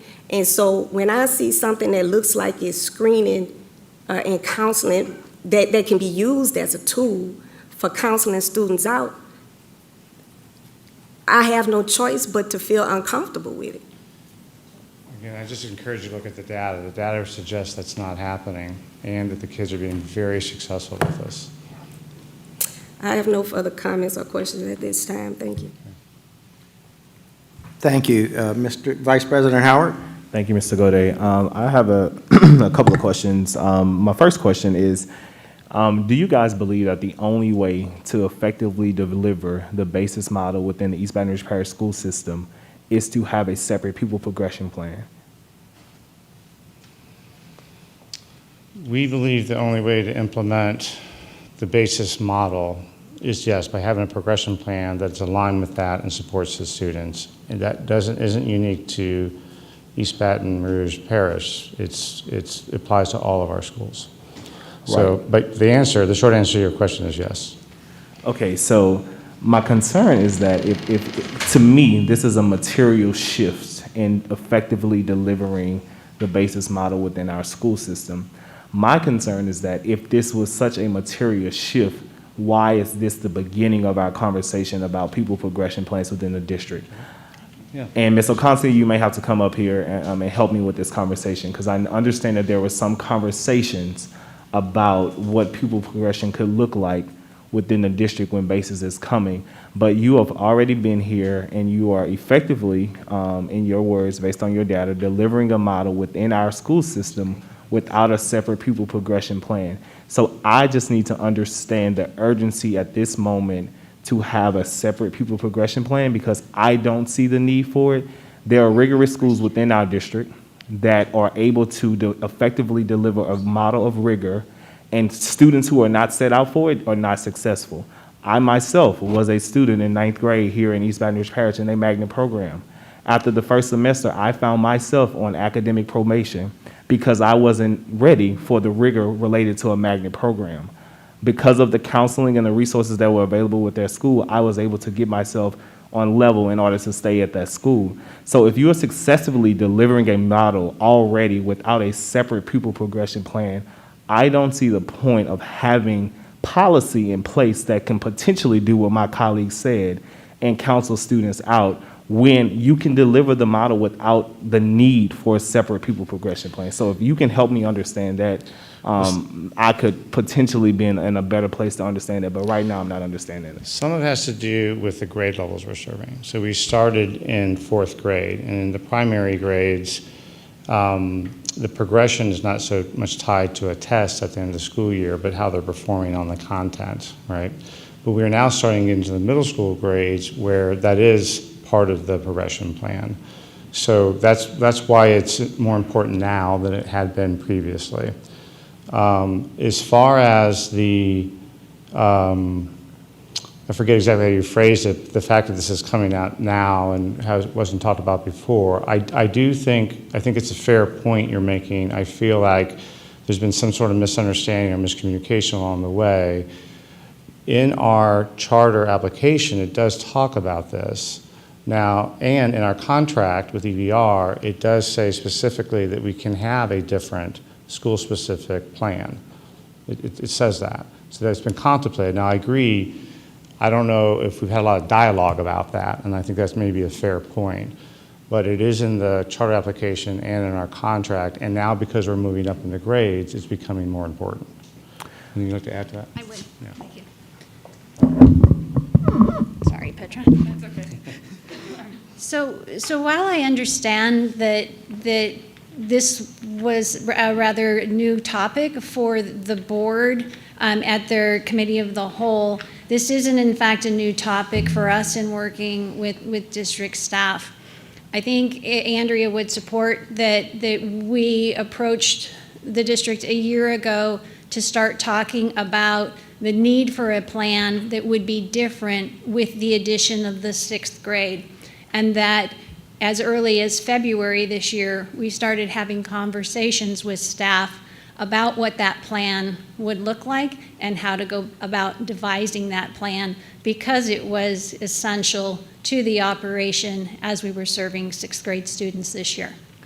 Ms. Oconte, correct me if I'm wrong, have we made significant amendments to our own pupil progression plan so that our charters who need separate requirements can feel more comfortable operating within our own pupil progression plan? That's a yes or no question. There are a couple of instances in the plan that you guys will see later on tonight, or that you've approved previously, where there's some sentences in there that say district authorized charter schools have autonomy in this area. To Ms. Rowe's point, that came about by them joining our committee meetings and pointing out areas where our course titles or our processes or procedures and the way we do certain things didn't necessarily fit their model. So in a couple different places, yes, that sentence, you'll find it in the document.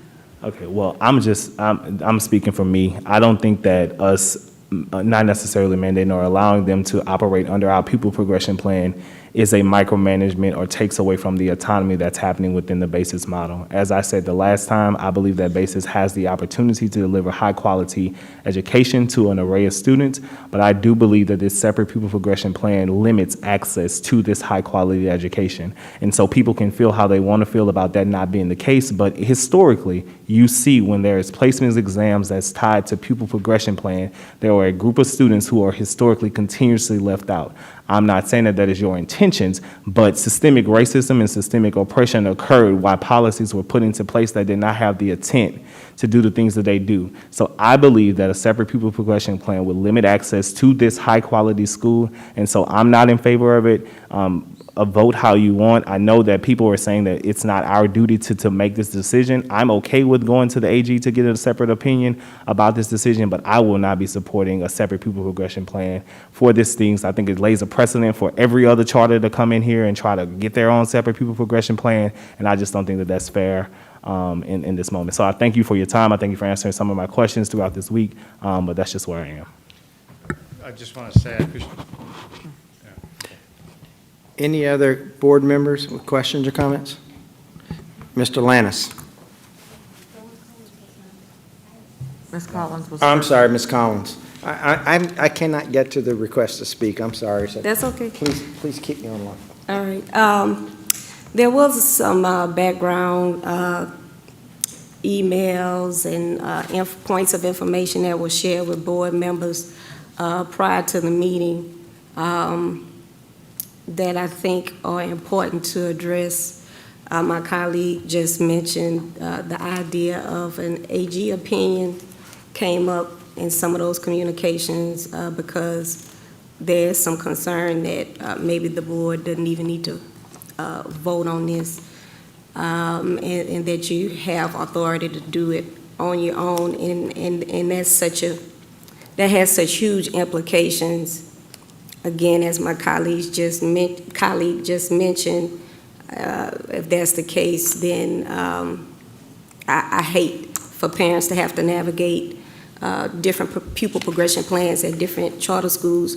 But since it does have such huge policy implications, I would like to just go ahead and get an independent legal opinion, get an AG opinion about the matter based on state statute and BESI policy. And so I would like to offer a substitute motion to that regard. I motion to postpone until the receipt of an Attorney General opinion regarding whether a charter school board is a city or parish school board under the definition of state law for the purpose of adoption of a pupil progression plan. Because that's my substitute motion, and I offer that because in order for you to do your own pupil progression plan, you would have to be considered an LEA by yourself. And so if I can get a second on the sub. So the motion, substitute motion by Ms. Collins, seconded by Vice President Howard. Madam Secretary, do you need to have that reread to you or restated to you? Motion to postpone until the receipt of an Attorney General opinion regarding whether a charter school board is a city or parish school board under the definition of state law for the purpose of adoption of a pupil progression plan. And then that way, you know, if y'all do have that authority, you don't have to worry about Ms. Collins saying she don't trust you. Board Member Collins, may I ask that you also add to your motion the authorization of our general counsel to seek such an opinion? Motion. And by this motion, we authorize the general counsel of the school system to seek that opinion. Thank you. Thank you. So the substitute motion is now on the floor. Comments or questions? Oh, I'm sorry. Mr. Lannis.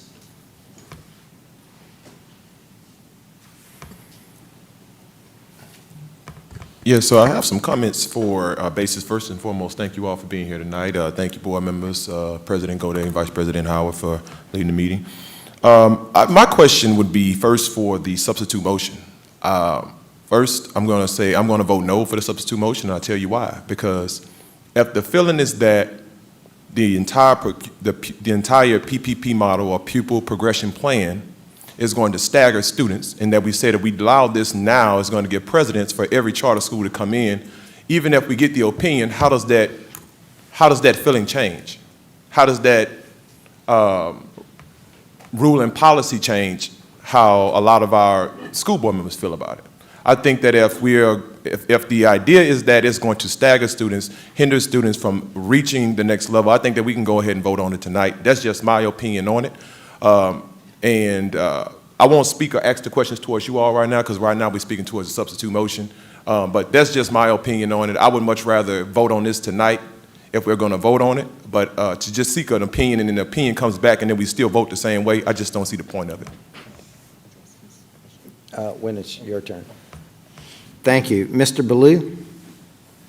Thank you. And actually, this probably is kind of building on what Mr. Landis's point.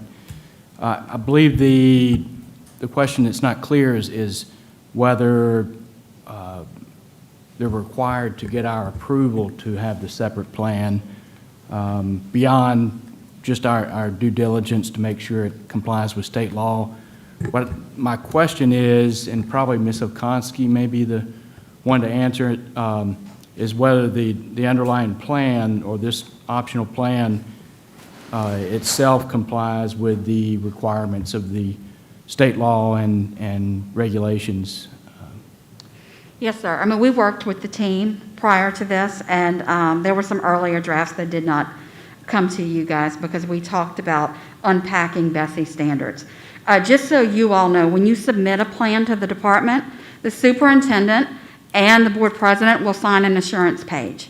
That assurance says that you assure that this is the plan that students will follow, but it also says that you understand, even if there is some language in there that's misunderstood or snuck in or misinterpreted, not that that's the case here, but if that would happen or state policy would happen, that your local document cannot supersede state policy. So it's very clear when you submit something to the state that you understand, even if there's something in there, it can't supersede state policy. And so you have to revert back to state. All right, that answers my question. Perfect. Thank you. Ms. Bernard?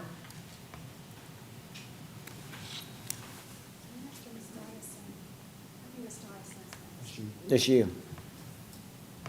Oh, okay. I just wanted to know if Mr. Shamlin is on the call and if he could answer a question for me.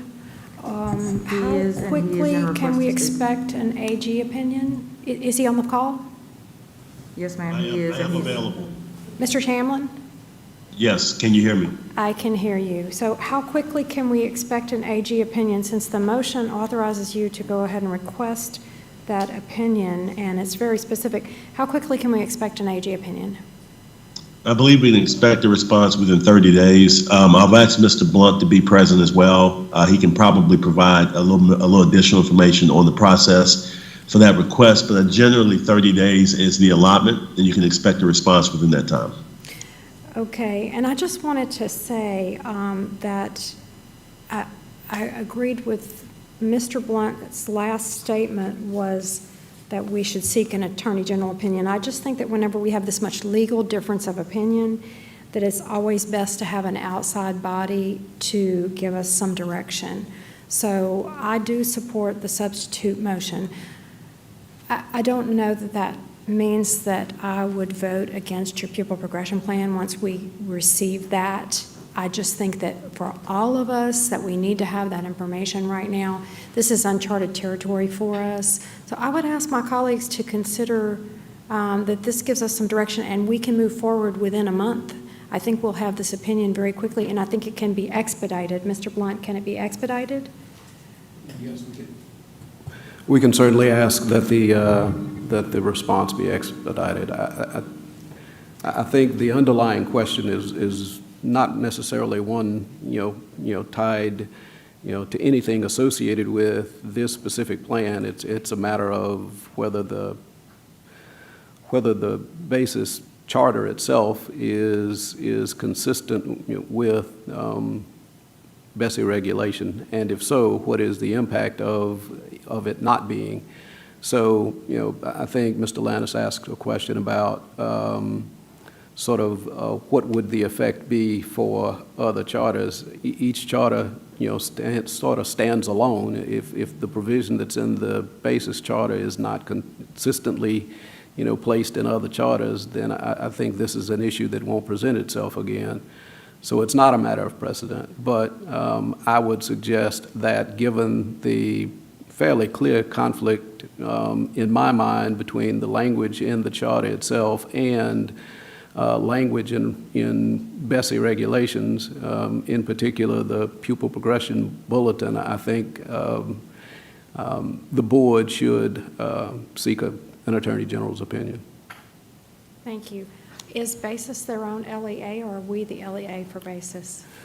By BESI reg, the board is the LEA. There's the board, I don't think, is authorized to confer that designation, a designation set forth in BESI regs on anyone other than the board.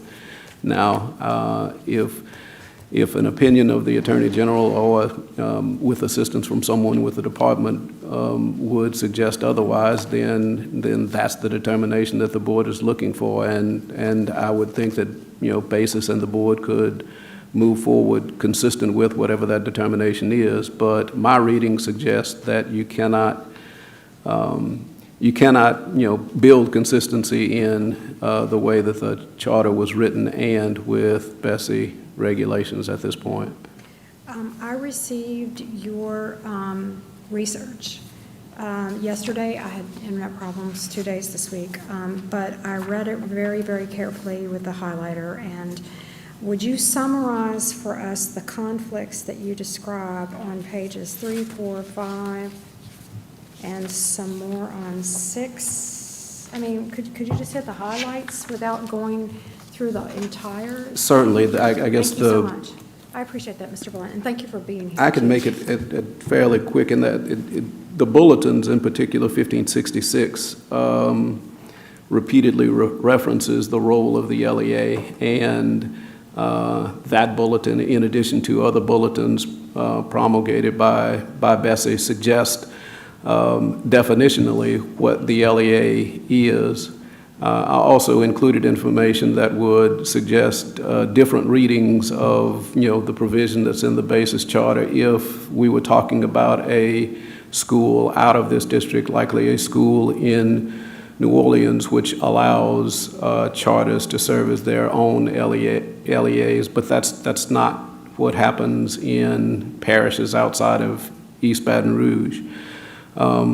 With that conflict in specific language, particularly in the provisions in 2.9.1 of the charter, and with my reading of Bulletin 1566 and 126 and 741, I think the better course for the board would be to request an opinion that would have, obviously not as authoritative as a court ruling or a change in regulation, but at least would give the board a basis for moving forward that is, not just on the board's own fiat. That would be our recommendation. Thank you, Mr. Blunt. I feel that without the opinion, we'd be putting the cart before the horse. So I would like to go ahead with getting the opinion. Thank you, Ms. Collins, for bringing us that option tonight. Thank you. Ms. Dyson? First of all, Ms. Okonski, thank you for your work on this. I know you've worked very hard with all of our charters, and appreciate that. With charters really needing to be used as intended, as models that could be possibly replicated, that we would learn from, that we can try to break through some of the bureaucracy that comes along with such a large system. When we grant, I feel like some of the conversation gets back to, are we approving their charter? And we've already done that. We've approved their charter. They've come into our community. Our community, I I know I can speak for the community out in the area where the first school of theirs is located and say that the community has thoroughly embraced the model. It's not for every child. The community is aware of that. The community has, in some cases, not chosen bases because they feel like their child's not ready for the rigor, and they know their child so well. What I have seen and what I do get as feedback is basis staff and team being very responsive to working with the parent to identify areas of concern, to help highlight successes. I feel like absolutely this school is not for everyone. And in fact, I think at our last meeting, it was mentioned that, Flame is not for every child. One of our magnet programs is, I think we actually limit when they can come in. And if they don't get in early enough, then that curriculum and those foreign language, all of that has gone past the ability to be able to come get in, except for very rare cases where maybe they're speaking dual language in their home. But I know that a language is used, and I know that also, I think it does present an issue trying to come in later to curriculum. I think, and if I can relate this back to why I support pre-K being a priority to the children that would go to the kindergarten at that same school in our own district, because you start to build the comfort level, the parents' involvement, and all of that. And if you can get them in pre-K, you can keep them for kindergarten first and on. So I feel the same way really with this model, and I think I don't in any way want to hinder the kind of results that you achieve. And we are a community, a big community that's not just the people in our school system. And there are taxpayers that do want options for their children to go to school, and unfortunately, we haven't given them very many options close to home.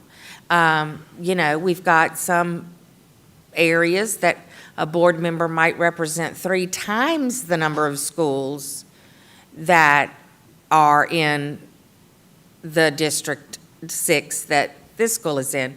I really believe, I'm really excited to see what you can do with your second location, because I think it brings a lot of opportunity. And I'm real excited about that, and I don't want to hinder you in any way. What I believe that we can do is not wait, but go ahead and approve the original motion, and maybe we could even add a friendly amendment. I'm not knowing exactly who made that motion in the first place, the original motion, but we could add the language to include that we are going to go ahead with an AG opinion, because either way, we either have to approve or it doesn't have to come to us. So we'll know what we need to do next year, if we have to have it come back to us or not. But they can carry on with their school year, and with the kind of progress that they're having, it seems to me it's a very earned autonomy. So thank you for the job that you are doing and what you have brought to our community. And I believe in competition. We've got some really good elementary schools. And I believe in competition, so, and I also believe that one size doesn't fit all. And so I think there's a place for all of our traditional schools where people want to go to their neighborhood schools. But there's a place for you too in our community, and it's a big gap, happens to be a very big gap in my District 6. So thank you for helping to fill that gap. Thank you. Mr. Shamlin has requested to speak. Mr. Shamlin, you have the microphone. You have the airwaves. No, I was able to speak earlier. I'm okay, Mr. Gode. Thank you. Okay, Mr. Howard, Vice President Howard, sorry. So a couple things. I don't want this conversation to become a conversation around like whatever, we don't like basis or basis is not, whatever. The bottom line is that I don't believe to deliver this model, to do all of those things that my colleagues said, talks about giving families options and all that. I don't think that it's necessary to have a separate pupil progression plan in order to do that. My first question is for the BASIS folks, and then my next question is for Ms. Okonski. If BASIS does not have a separate pupil progression plan in place today, the next year, does BASIS have to shut down? Can you no longer deliver your services to our district? No, we can continue to operate. The long-term promise that we made in our charter application, especially around our graduates, our high school program, and the success that we've had in other places, it would be hard for us to deliver, really impossible to deliver on that promise that we made in our charter. We wouldn't shut down tomorrow or even the next year after that. We can continue to operate. But it does call into question our ability to deliver on the promise long-term that we made in our charter application. Right, which gets me to my point that if we are not the authority to provide you the opportunity to request or to create your own pupil progression plan, 30 days would not hinder BASIS from delivering their model within this district for the next 2 to 3 years. And so I think that it's important, as Mr. Blunt said, for us to get this opinion so that the AG can let us know, hey, you have the authority to do this, you don't have the authority to do this. So I think that it's necessary, and that's why I fully support Ms. Collins' motion in order to get this opinion so that we can move forward. Ms. Okonski, my question is, if BASIS is allowed to have a separate pupil progression plan, we have other type 1 charters that fall within our LEA. Should we prepare to figure out how to operate with multiple pupil progression plans within our school district? I have not received a direct request from any other school at this time, but I do know just from some informal conversations that there are other folks watching this conversation. And as we accept more charters or as other folks build out their models, there could be a potential. Thank you. No further One questions. thing, I did make one misstatement in that while we don't need to shut down tomorrow or the next year like that, anything like that, we are, by not doing this, we are actually not delivering the education program that we promised in our charter. The long-term ramification that really has to do when we get to the high school level, but in the short term, we're actually not delivering on what we promised. That doesn't mean we have to shut down tomorrow or anything like that, but we're actually not implementing the education program that you approved in the charter application. Thank you. Thank you. Next, Ms. Ware Jackson. Thank you, Mr. Gode. This is kind of a tough one. It seems like it seems to me that if we look at what the contract actually says, but before I read that, I just want to remind us that a few years ago we approved BASIS because of their rigorous model and because of the partnership, that unique model that they have as a partner with Women's Hospital, and because there was a need for a school in that area of the parish. So we approved BASIS, and we spent quite a lot of time developing the contract for BASIS. And in looking back at the contract, I'd like to read what it says about the pupil progression plan in section 2.9. 2.9.1 says, the charter operator shall implement and adhere to a pupil progression plan developed in accordance with state laws and written board policy. The charter operator may adopt the pupil progression plan of the board, or it may adopt a school-specific pupil progression plan, which must be in compliance with applicable law and state regulation. The charter operator shall annually submit its pupil progression plan to the East Baton Rouge Parish School System. And then it goes on to another section, which is around exceptionalities. 292, the school's pupil progression plan will include provisions to ensure that the needs of students with exceptionalities or economically disadvantaged students are being met, consistent with applicable law and written BESI policy. So my first question would be to our attorneys, since it does not, this clause in the contract does not say that the charter operator has to come back for approval or disapproval. It simply says it shall annually submit its pupil progression plan to the East Baton Rouge Parish School System. So does it adhere to the, what does it say? It must be in compliance with applicable law and state regulation. So is their plan in compliance with applicable law and state regulation?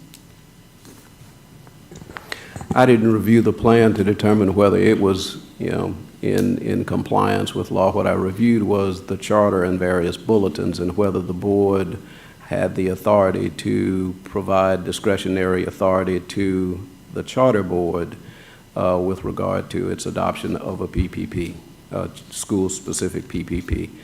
Sort of different questions. I have, no basis to argue or suggest to you that the plan as prepared and presented to you is not consistent with state law. And that was not the issue that was presented to me. Mr. Shamlin's also in the request to speak. Mr. Shamlin. Mr. Shamlin? Yes, can you hear me? Yes. Yes, I'll address that briefly. The question, to get to what Mr. Blunt was saying, question is not the legality of the plan so much as the proper procedure for the adoption of the plan. The issue with language in the contract is that it says that it should comply with all regulations, state regulations. And if you look at Bulletin 1566, specifically Section 301 on the development of a plan and 303, I think it's 303 on the adoption of a plan, it's very specific about the LEA being the primary arbiter of that responsibility. And so if you're going to comply with regulations as the contract says, my position on that is that the LEA should be the primary party responsible for developing and adopting the plan. And I want to make it clear, I have no issue, and I don't believe anyone else will challenge this with BASIS having their own pupil progression plan. My only concern is that the board understand its responsibility is statutory. And so the issue, and Mr. Blunt can speak to this because I asked him, he and I talked through this, the issue is, can you contract away a statutory obligation? And there's an old tenet in the law that says you can. And so I believe that's why we need to seek an AG's opinion here, is because, the contract does conflict with state law, and we need some clarity around the responsibilities of the board. And as counsel for the board, I have to tell you, I believe it's your responsibility to adopt any proposal or any pupil progression plan presented for the district or for schools within the district, and specifically for schools within the LEA. And I hope that it kind of explains the position and the issue with the language in the contract. Thank you. Okay. Yeah, I just Ware Jackson, you still have the floor. Yeah, I just wouldn't want us to have our contract in place that says one thing and then we do something that contradicts what our agreement is. So I would like to, since there's so much. Ms. Ware Jackson, I'm so sorry. I'm Lee Reed, counsel for BASIS. May I address that as well, please? Sure. Just for one brief moment. just to make the point this evening that we're not here before you. I know there's been a lot of discussion before this board meeting and a lot of different opinions on whether you all have the authority to approve that. That's not what we're here debating with you all this evening. We as BASIS are here this evening asking you all to approve this plan, giving in to the fact that you have the authority. Please approve the plan, because without it, they can't move forward this year with the education model that they have applied for in their application and that you all have approved. And I also heard earlier that it may be, a 30-day period. But even with that 30-day period, number one, if it's 31 or 32 days, we may miss the next meeting, which makes it 60 days, or so on and so forth. And this year is important for them to be able to implement their model. The only concern that we have, and that we'd like to, again, I don't believe that there's a need for an AG opinion. It's really an ability to interact with the staff and with the board to talk about what is the process going forward. What does that look like? And we have our opinions on that, and we can discuss that in more detail. But it's really around giving BASIS some comfort that moving forward in the years to come, that they will be able to implement the education program that they supplied in their charter application and that you all approved. And so by coming back each year, it's a little disconcerting to see whether they'll be able to move forward in that particular year where they're presenting as to whether they'll be able to move forward with the education program you pursue. So again, tonight we're not here asking or challenging your authority. Tonight, so that we can move forward with this school year, we're here asking for your approval for this plan. Thank you. Ms. Ware Jackson, are you done? Yeah. Yeah. Mr. Lannis? Yes, thank you. Again, I just want to reiterate something, that even if we get the AG's opinion and we vote on this, I just want us to be prepared to do this for every single school that comes before us and asks us to do this. Because I, too, like my colleague, I believe in competition, but I only believe in competition when it is fair. So to say that we'll allow this for one school, but we don't allow it for all of them, that is simply not fair. And you cannot blame BASIS for using their model. And here's the reason why. Before BASIS got here, we understood already the population of students that they were trying to attract, which were private and parochial families. Private and parochial schools do not use norm reference testing around the state of Louisiana. This is a part of the reason why in the legislature, both Democrats and Republicans have been pushing for more accountability measures as it regards that matter. So again, I'll just leave that on the table and say, if we do this for one school, let's be prepared to do it for every single school that comes before us to keep it fair and balanced. Thank you. Are there any other board members wishing to speak? Because I've kind of lost track. Thank you. I will take my turn now.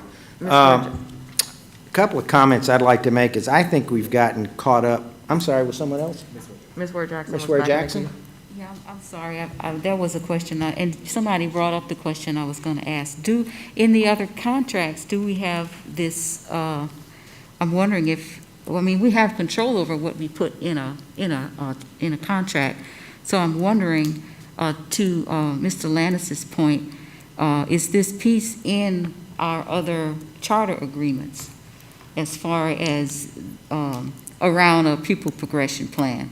And that's one question. And the other one, I still want a little bit more clarity on, and I think others might need this as well, as to why we're here today asking about a pupil progression plan when we've been in place for a few years. I think that might help to have us understand why we're looking at this today and not last year. It largely has to do with, we're now serving sixth graders. We started with fourth graders, and now K through 4, and now we're serving sixth graders the next couple of years, across seventh and eighth. So this plan is becoming more important in terms of delivering, again, the education model that we said that we would. In the lower grades, while it's important, it's less important. We can still kind of implement the model. So, and we've been in discussion with staff for a while about this. So, but it's becoming more and more important as we serve the higher grades. I see. And does anyone know if we have this particular clause in our other agreements with other charter schools? Our newer contracts, the language reads a little bit different, and it does mention a district exception process. And Ms. Okonski can probably speak to that process, but the language tracks differently in the newer contracts that we put in place for charters. Okay, thank you. Mr. Lannis, are you on the board now, or? Yes, sir. It was just one thing I forgot to say. I just want the board to also be mindful that we have to go through the same situation with KIP, who's also going to be serving a diverse, challenging population given the negotiations that we have already entered with them. So I just wanted everybody to be mindful of that. Thank you. Any other board comments? Ms. Bernard. Mr. Blunt, could you just clarify for us real quickly? My first question, we will not have to go for another AG opinion because that's a one-time thing. That will clarify the law. Is that correct? Yes. Okay. And then secondly. Well, assuming we word the request correctly and get all the information that we need. Absolutely. Thank you. I guess that's it. I mean, I trust that everybody read all of the legal memos that were sent to us and reviewed those. We have a number of attorneys on the board, and I trust that they, looked at these carefully and agree that it would be appropriate at this time for us to have additional legal opinion on this. I think that pupil progression plan is something that you would come, once it is approved, you would come every year, and there would be minor changes from year to year. I don't anticipate big changes, and it's something that we do as a district every year. So it's really not that big of a deal, but thank you very much. Thanks, Mr. Blunt. Thank you. Any other? Okay, I've waited to last, and one of the things I think we've gotten balled up in is the question of must we approve versus the question of should we approve. And the whole legal issue is around must we approve, if I have read everything correctly. And the must we approve is something that we can go to the AG and get an opinion, and that can guide our future actions. But even if it comes back that we must approve, we still must face the question of should we approve. And Ms. Okonski, I would like to ask you, because I've heard people talk about liability and things like that, and Mr. Mr. Dunbar, Mr. Blunt, would you, if my understanding is that your belief is that this pupil progression plan meets the BESI legal requirements. Is that correct? Yes. And Mr. Shamlin, you can opine if you also would like to. Mr. Goday, I'm by no means a BESI policy expert, so let me clarify there, but it does follow the state template, and it does have the required sections from the state. We are obviously, the basis is First Louisiana School, and I appreciate this team and their patience with us, because we did unpack with them several Louisiana policy bulletins to show how they, hopefully to help them understand how they all come into play. Because while there is Bulletin 1566, as my colleagues behind me know, that there are other bulletins that come into play, sometimes indirectly impacting state pupil progression. So it does meet the required pieces in the plan. Thank you very much. And Mr. Blunt, given that it meets the plan, and Mr. Shamlin over the phone, given that it meets the plan, we as a board, if we pass it, there is no real liability that we assume or anything like that by passing this on, because it does meet the statutory requirements for a pupil progression plan. That's correct. Okay, thank you. I'll agree with that. In addition to that, I think the issue is, as I see it, is one that I technically was not asked by Mr. Shamlin, but I provided him because I noted the distinction in the language. I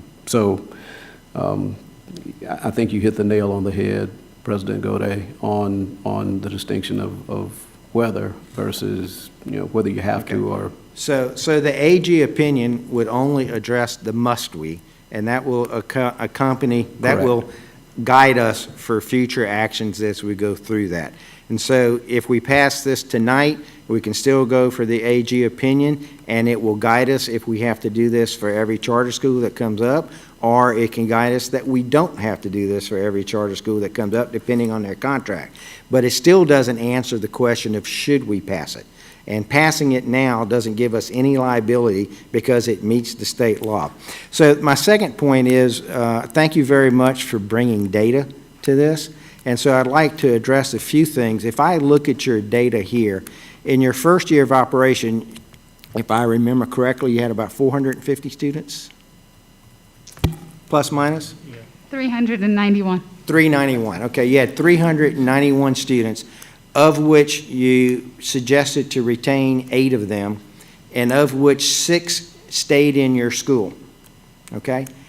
And then the next year, I'm reading off of your data, so I hope it's correct. Yep. The next year, you had 529. 529 students, and you had 7 students who were going to be retained for academic purposes, and all 7 of those stayed at basis. That's correct.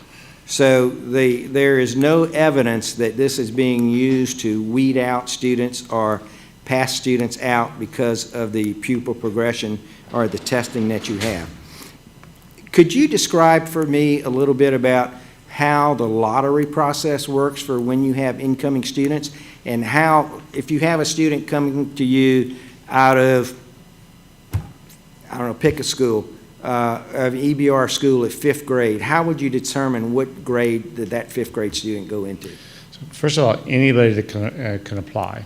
I'm sorry? Anybody can apply. It's an open lottery, open enrollment. I understand that, and anyone can apply. Okay. And so someone comes to you out of 5th grade wanting to go into 6th grade. How is that process done? Okay, so they apply, and then if there are seats available, there's a lottery. Usually what happens is there's more students who want those seats than we have seats. So there's a random lottery that gives everybody who's applied an equal opportunity of those seats. If a seat becomes available, then we go to the first person on that wait list, and then we ask them if they want to take that. We make them an offer, and then they decide if they want it or not. Then if they decide if they want it, sometimes we don't do a readiness test. In fact, for the first 3 years of our operation, we haven't been doing any readiness testing. Just anybody who gets in will get in if they go through the lottery process. We're only suggesting that we need to do this now because we're getting into the middle school grades, and we're going to have some older students who do not have the benefit of the primary program. In order to ensure they're successful, we need to understand if there's any educational gaps we're going to have to help them with. And they need to understand it as well. So if they take that test and we see they have educational gaps, in most cases what we do is we work with them to help them shore those up. In some cases, we suggest a lower grade would be more appropriate for their success in the program. But we do that in consultation with the families. Does that answer your question? Yes, and if the family said, no, I don't want to repeat, I want the kid to go into the next grade, the child has that option? Correct. Okay, just wanted to be clear on that. Another thing I've heard lots of comments about is testing outside of the state requirements. And a lot of work has been done around Bessie bulletins, and I just wanted to read a few paragraphs. It won't be long, trust me.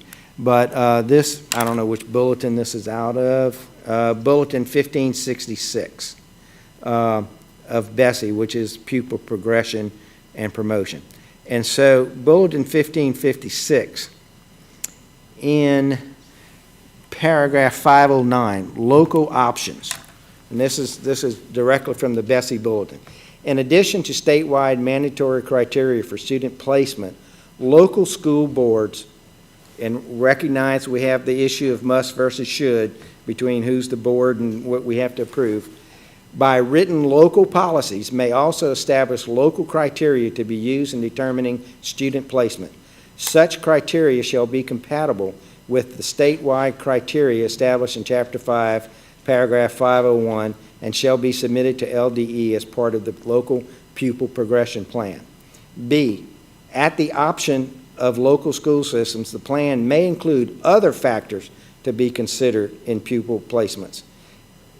And C, in conjunction with the enumerated legislative policies and DOE directives, LEAs may include evaluative criteria in their local pupil progression plans.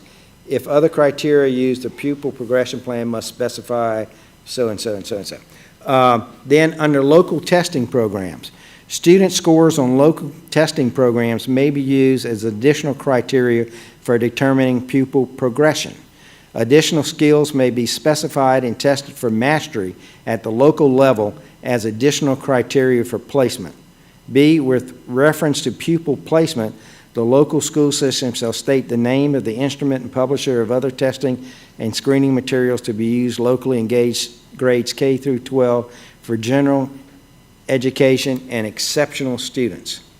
So the point I'm trying to make here is some people have talked about, I don't like you using your own test, I don't like you using this, and it is specifically not only authorized but encouraged by Bessie to do this as long as you're meeting the state minimum requirements.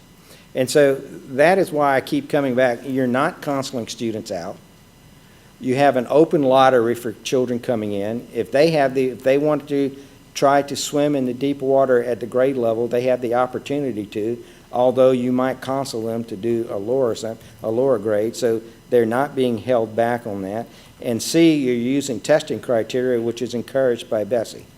And so I come back to, I don't want to get hung up in the must we approve, because that's a legal issue that can be determined by the Attorney General. And granted, an Attorney General opinion can be overturned by a judge. Just because the Attorney General says something doesn't mean it's law. It does give you a basis to go, no pun intended, it does give you a process to go forward with it, but it is not a judicial determination. But I'm trying to bring the discussion back to the should we. And the should we says you're using it correctly, you're counseling students correctly, you're giving them the support they need, you're not dumping a lot of students out of the program. The transition, and this was just the students head back for academic reasons, the number of students attriting out of your school maybe back to EBR is in the 1 and 2 handfuls, which, my God, the attrition rate in our public schools, if we could have that level of attrition rate, we would be ecstatic. And so it's not the kind of thing that you're kicking kids out and doing that or counseling them out, which I keep hearing, and the data doesn't support that. And I just want the public to recognize that we track this data and we do look at it and we do things. Now, coming into the thing about, and I know this is the elephant on the table that everyone keeps coming back to, is the level of the level of economically disadvantaged students. You're running an open lottery. Correct. Right now, and Ms. Okonski, you're a lottery expert, not the Louisiana lottery, but school lottery expert.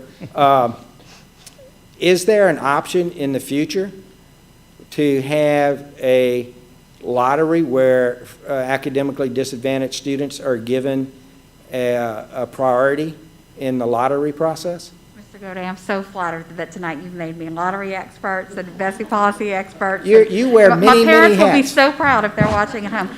I'm going to have to defer. Don't ask for a pay raise, sir. Oh, okay. Ms. Lopez says I can't get one. Anyway, I'm going to have to defer to Mr. Blunt on that because I'm not sure of the legalities.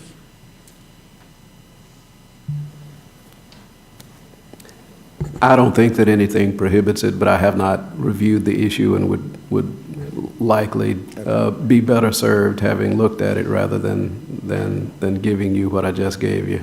Okay, no, that's fine. Okay, so that's an option down the road, and the mid-city location is a location that will be much easier for you to draw from a more diverse population for your lottery pool. Which is why we chose it. Which It'll is why provide you more chose it, and you're access actively trying to address that. Sir? And with charter schools around the state, we have seen that in an attempt to reach those percentages that are necessary under state statute, we've had weighted lotteries to that point. So to your point, we have done that around the state and has been found to be fair and part of the process. But you have not been asked by the district to do that? And not at this point. Okay, thank you. So I guess I will be voting against the substitute motion because the Attorney General's opinion, to me, only answers the must part of the question. It does not answer the should we part of the question. And even if the Attorney General comes back, whatever he comes back with, we're going to still be faced with answering the same kind of question. If he comes back and says we don't have to, then you guys go. If he comes back and says we do have to, we're right back where we are. So my view is we ought to answer it tonight and get it on with, and then get the Attorney General opinion to figure out whether or not this is something we must do for others. But again, I'm trying to make sure we don't confuse the must we with the should we. Because in my belief, you have laid out a case that you're doing exactly what you said you're doing. You're trying to live up to the intentions that you gave us when your charter was approved, and you're trying to bring that model, which is the whole point of having charter schools, to have different models.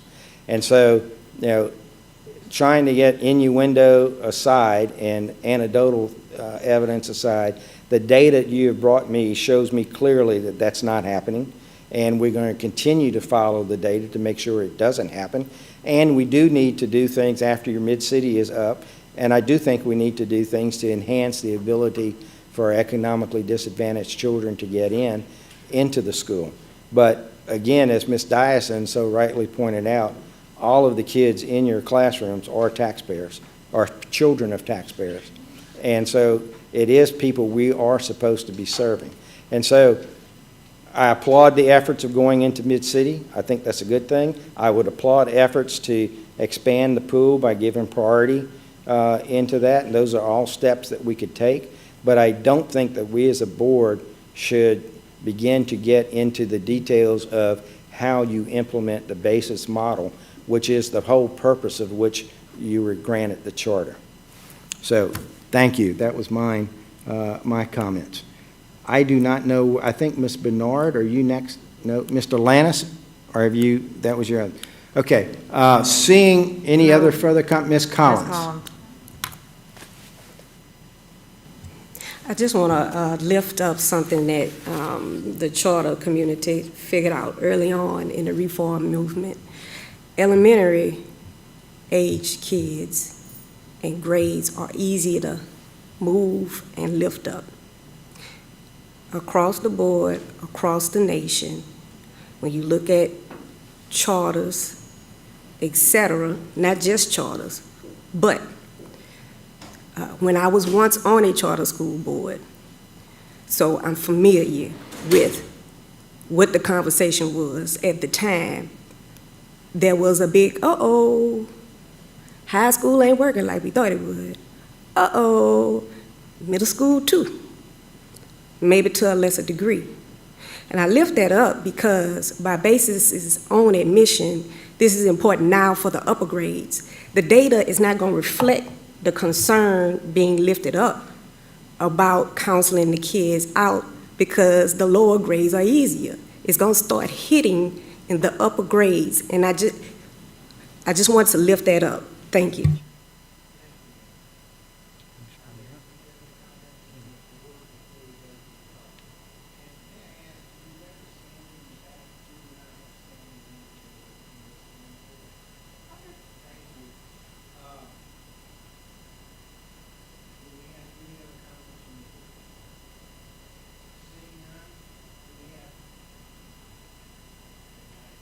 Sorry, we do not have any other comments from the board.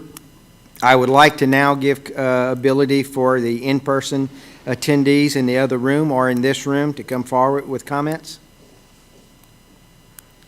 Are there any people in the room next door wishing to have comments? Please come forward one at a time.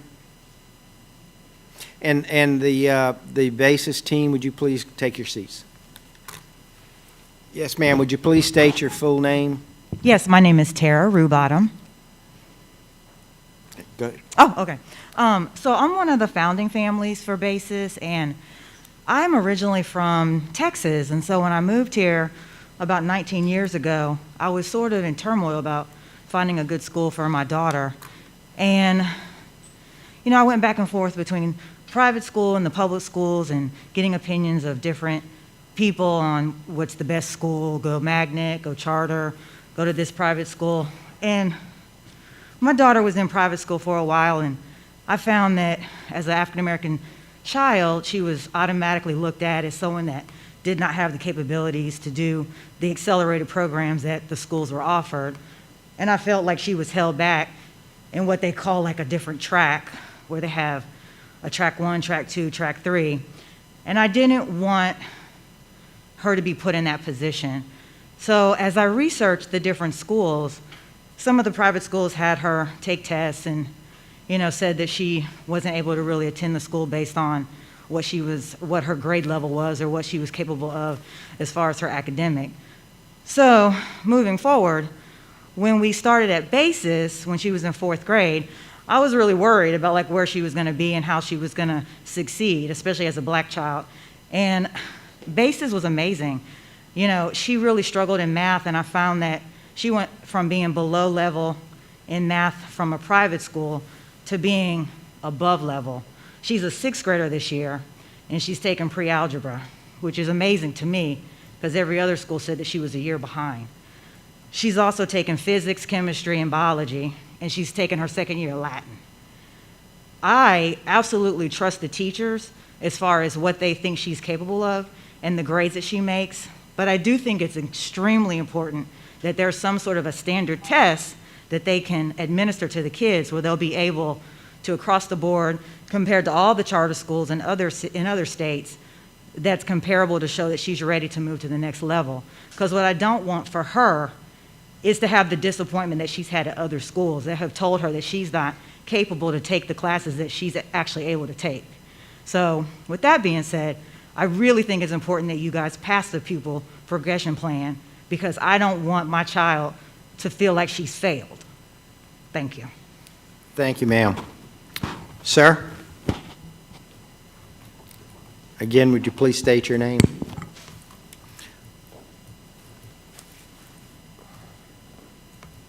Try to pull this down if I can. My name's Larry Rabelais. I live here in Baton Rouge. Let me get my glasses. I'm sorry. I'm that old. So before I start, I just want to tell you why I'm at Basis with my daughter and why we chose Basis. Before I get to that, though, I do want to tell you I was a disadvantaged child growing up. So was my wife. We both went through public schools. We worked very hard.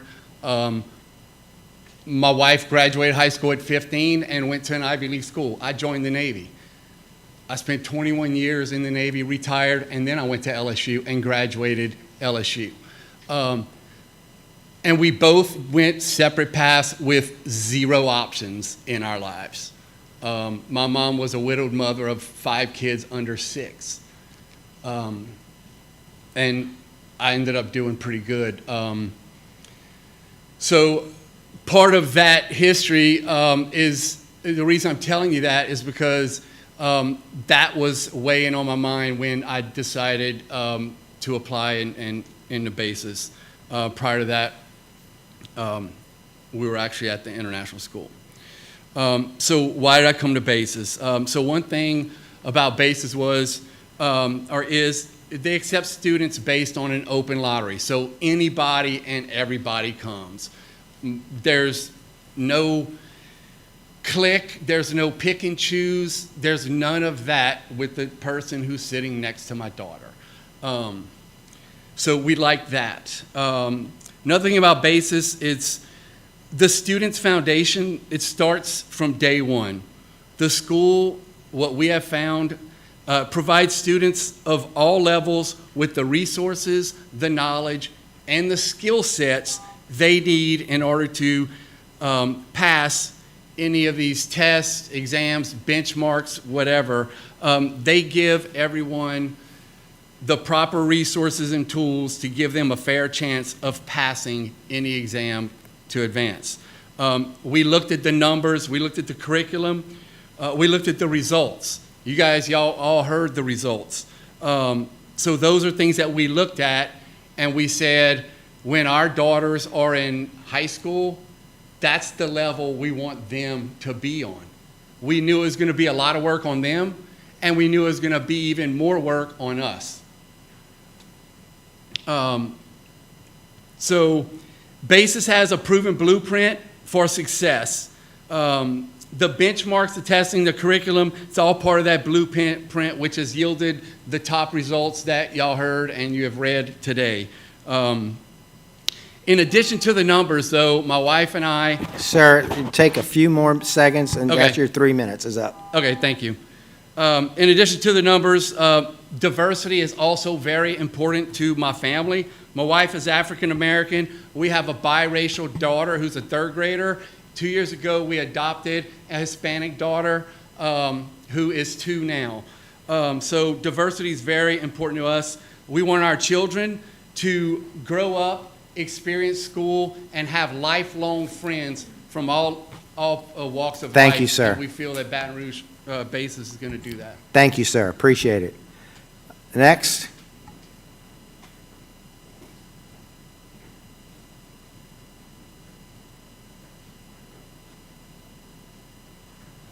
Good evening. My name is Crystal Hauer. I am a parent of a 4th and a 5th grader at BASIS, as well as an LET at BASIS for 1st grade. I am coming to you because I want to speak about my daughter, who is now a 5th grader, so she came to BASIS, and a 3rd grader, and she has 2 disabilities that can really hinder a child, especially in an accelerated program. But I want to speak to a lot of things that has been said here when I want to tell you that BASIS provides you with something that I have never seen before, and it's not just because I work there. My child came into school from previous school, they were telling me she's a great reader and she has all of these qualities, but as a parent, I saw something that was not right. And I knew that she had some form of a learning disability, but they were not giving me the support that I needed to help my child. She was bullied, and I'm not even gonna go down that road, but it wasn't until we came to BASIS that I found out that yes, she's an amazing reader, but she was not comprehending what she was reading. She was not understanding what she was reading. And it wasn't until the admin team pulled me aside and they said, we see something here and we want to help and we want to provide that with you. Mr. Ramirez sits in IEP meetings and 504 meetings, and not just for my child, for every child. And he gives you his professional opinion because he's been in this field for so long. And I appreciated him caring enough about my child to embrace her and encourage her to continue to put forth that effort. And it was because of BASIS that I learned of my daughter's disabilities. And when I tell you she is thriving, her English teacher is here right now, and I know my 3 minutes is up. Her English teacher is here right now. And because virtual learning is difficult, especially for a child with her disabilities. And I was so worried about this because I'm still teaching. But her teacher told me, she says, I do not want you to read anything to her. I have set it up where she has an immersive reader, and I want you to allow her to answer her questions in her own way. And when I got her progress report the other day, it had so many great notes. And my daughter is so excited about learning. And her teacher said she went around the world to answer a question, but she answered it. Thank you. And I appreciate BASIS. And I just wanted to say that. Thank you very much. Next. Are there any more people waiting to speak? Oh, okay.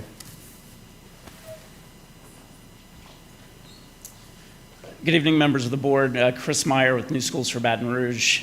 We were one of the community partners that had a hand in recruiting BASIS to Baton Rouge, and we're very excited and honored by the partnership with the school board for the school. I take you back to a few years ago that we had a lot of families in our community that felt like they either weren't able to get into the school of their choice, or they felt like they had to write a check to a private institution. And this was an attempt in a partnership by us to build a school that families want. And today, I think we have a lot to celebrate. I mean, we have 600 families choosing the school today, about the same number who are sitting on a wait list waiting for the second school. You saw the stats tonight that students in the school are not only thriving, but the accusations that this is somehow an attempt to push kids out just doesn't live up in the data here or nationally, by the way. I think the more important point that really I want to make, and truly in partnership with your staff, who I think is an earnest staff trying to get this right, you just passed a charter policy for the first time a year ago. Many other districts in the state have had this. Bessie has had a charter policy for decades. There's been state law on charter issues for decades. Part of being a good authorizer, I think, is understanding how we create the proper role of autonomy for a school and the role of the board in oversight, so that you don't take up meeting after meeting on issues that frankly, BASIS becoming a flashpoint, I think unnecessarily, when so many families are excited about that. And so I would just, and maybe we don't have as many legal bills, which I'm sure we could all appreciate, maybe not Mr. Blunt. But in fairness, I do think there's an opportunity as we move forward to work more closely together to make sure that you feel like your staff gets the information you need, that you can follow policy and not have to bring every issue up as a debate about whether this is good or not. Anyone who doesn't think the stories you're hearing is unequivocally good for kids is just mistaken. And furthermore, I think our opportunity to expand to a second school, which you also endorsed, in an area of town that's trying to reach more families, is again something we should hold hands and celebrate. I think every kid in this city could be successful in this model if that's what they want and that's what their families want. It's our intention to spread as many good schools as we can with your partnership to serve every kid in East Baton Rouge Parish. And right now we know there are hundreds that are waiting for another opportunity at this. Let's be about the business together of expanding great schools and having the proper role to oversee their outcomes, but not micromanage every little input, because I don't know where it's going to stop after this. And so again, I do appreciate this sort of bringing it together to the point of, is this good for kids? And I think you have answered that in the previous discussion. And I appreciate us moving forward together to continue to create great schools for kids. Thank you. Thank you. Please come up if you're next. For the speakers who may not be familiar with the process, the green light says you have 3 minutes. When the yellow light comes on, it says you have 1 minute left. And when the red light comes on, that signifies your 3 minutes are up. So please state your name. My name is Rochelle Wilking. So I came to BASIS as I have a daughter who started in kindergarten.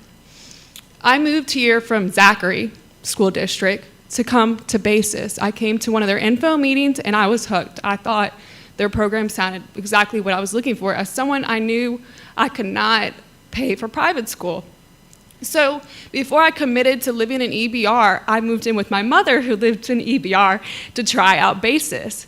Halfway through BASIS, I knew I wanted to stay, so I bought an EBR near the school to stay there. My daughter did not attend pre-K. So in kindergarten, she did struggle with reading, but she didn't struggle so much where it wasn't, we needed to hold her back. So she went on to first grade. In first grade, it really showed that she was struggling.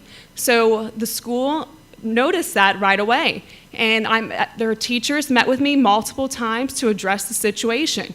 She went to, they tutored her before school and after school at no cost to me, okay? She went to a summer program with the school, and the school did not tell me I needed to hold her back. I knew that she was having trouble reading. So I asked the school their opinion, and so I met with the team. I met with the dean. I met with 3 of her teachers, 1 LAT and 2 SET, her math and her humanities teacher, about her progress. She's also a September birthday, okay? So knowing those things, yes, she did struggle in reading, but her grades were fine. But as a parent, I knew basis was going to get harder and harder, and I wanted a solid foundation before moving her forward. So I am one of the families that held their child back. So my child is repeating first grade. She is moving forward. She's getting extra help from the school, and I couldn't be more happier with my choice with basis, and I'm happy I stayed in Baton Rouge. So thank you. Ma'am.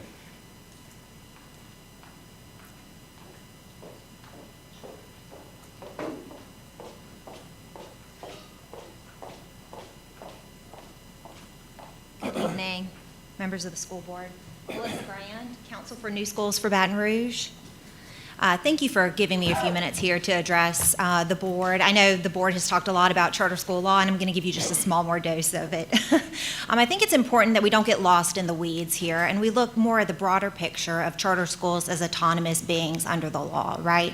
Under Louisiana charter school law, charters are autonomous. They are different from traditional public schools in that way, in that they operate pursuant to their charter agreement. The charter agreement is that contract between the parties by which the charter operates. That's what the law provides, that's what the regulation provides, and what the contract provides. So when you're dealing with charter schools, it's very important to examine the exact language of the contract for those charters, because that's how those schools operate in Louisiana. So charter school contracts can and sometimes do provide for specific provisions regarding pupil progression plans. Pupil progression plans sometimes will have different language in the contract. Sometimes it will follow the district plan. Sometimes it will not. And in this case, in the basis contract case, examining the exact language of that contract provision, which speaks to the pupil progression plan language, it was read here tonight.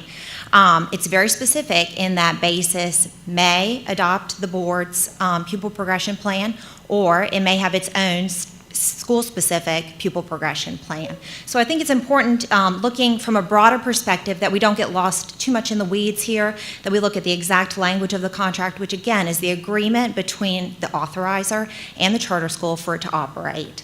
The bulletin 1566 that was discussed, at length tonight specifically references the LEA.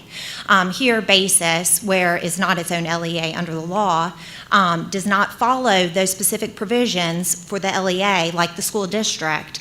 When it has the charter agreement, again, the contract between the parties that provides for otherwise. So again, I would just encourage the board to look from a broader perspective. What does the language of that contract say? What are we focused on? The agreement between the parties, the law between the parties there. And look at not only what we're doing with the basis contract, but as a broader perspective for our charter schools in Louisiana. Thank you. Thank you. Next.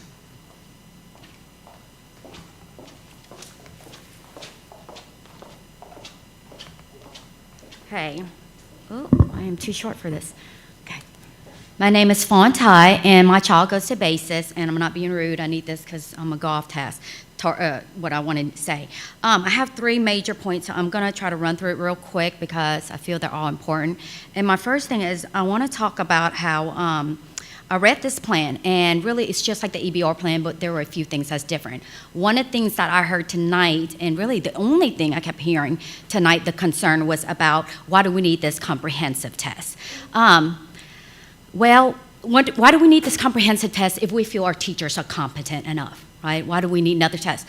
I can ask the same question about the LEAP test. So why do all the schools in EBR who have teachers who are competent also take a LEAP test, and they have to pass this LEAP test at 4th, 8th, or 10th grade? It's the same question. So the issue is not a basis issue. The issue is, why are we taking this in the test? So that's just a complete topic that really has nothing to do with basis. But I'm going to talk a little bit more at the comp test if I have time. But let me mention what I really think the issue is. And actually, it was clearly said today. The issue is distrust. There is a distrust in what is going on with basis. There's a distrust that the belief is this test is used to filter kids out or to counsel them out. Well, I'll tell you about my brother. My brother has a child who came to basis in 1st grade. He came from a public school. It's an F school. And he couldn't even count to 10.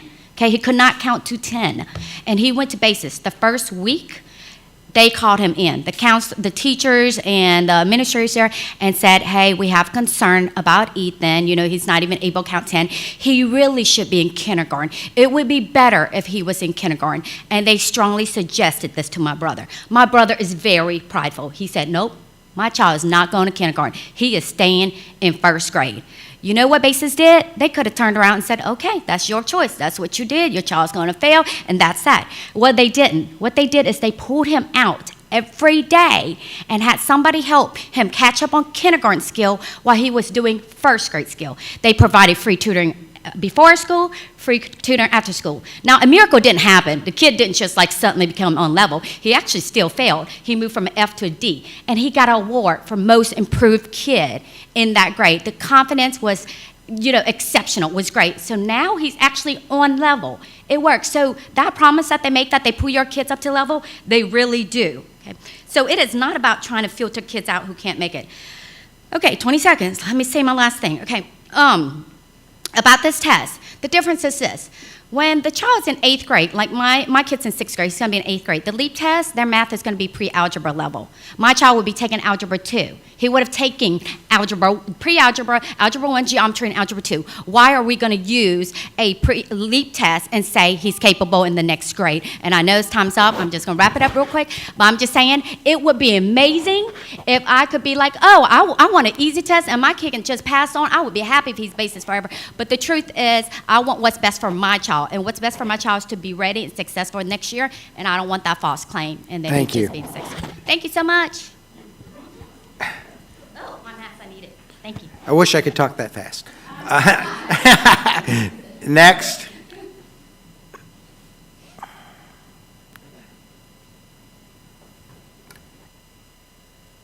My name is Augustine Temperini. I am a first grade teacher at Basis, and I'm also a graduate of Basis. So I think I'm uniquely positioned to give you some more insight about the student perspective and what it's like to go through that. So I look back at my years in high school at Basis as some of the fondest in my life, which is not an experience that's common with people my age. In college, in fact, a lot of my friends would talk about how much they hated high school and how glad they were to be out of high school. But those are the same friends who were shocked and overwhelmed with the rigor of the small liberal arts college that I was at. And so they had never been in small discussion-based classes. They had never had to present their research for a committee. They'd never had to give talks and keynote speeches for people of more, an audience of more than 50. And I had those experiences. I was uniquely prepared to thrive in an academic situation that was incredibly rigorous. And that's not to say that, it wasn't easy to get there. College was easy for me, but that doesn't mean that I didn't work hard. I spent most of my time in the lab and in the library, but I was uniquely prepared to meet those challenges because of the rigor that I faced at Basis. But getting to that point was extremely difficult. I am an immigrant. I'm an English language learner. And I started Basis in 6th grade before there was a primary program at all. And so coming in from my local public school was incredibly difficult, and it required a lot of catching up to do throughout all my time in high school. But I ended up with enough AP credits to start college as a sophomore. And so that path required summer school, numerous hours every day, student hours with all my teachers. And I took the city bus home every day. I never had a tutor. I never had a nanny. But what I did have was exceptionally hardworking teachers that cared. And so there isn't a perfect school. And as a teacher, I think I understand that better than most. But one thing that Basis does exceptionally well is attract teachers that are incredibly dedicated and empower their students to achieve greatness. And I think that that's really at the core at the core of what Basis is. And I feel that I owe a huge debt of gratitude to all of my teachers that I can best repay by hopefully inspiring the next generation of young minds the way that they inspired me. And I think that that's really what Basis aims to deliver. Thank you. Thank you. Next.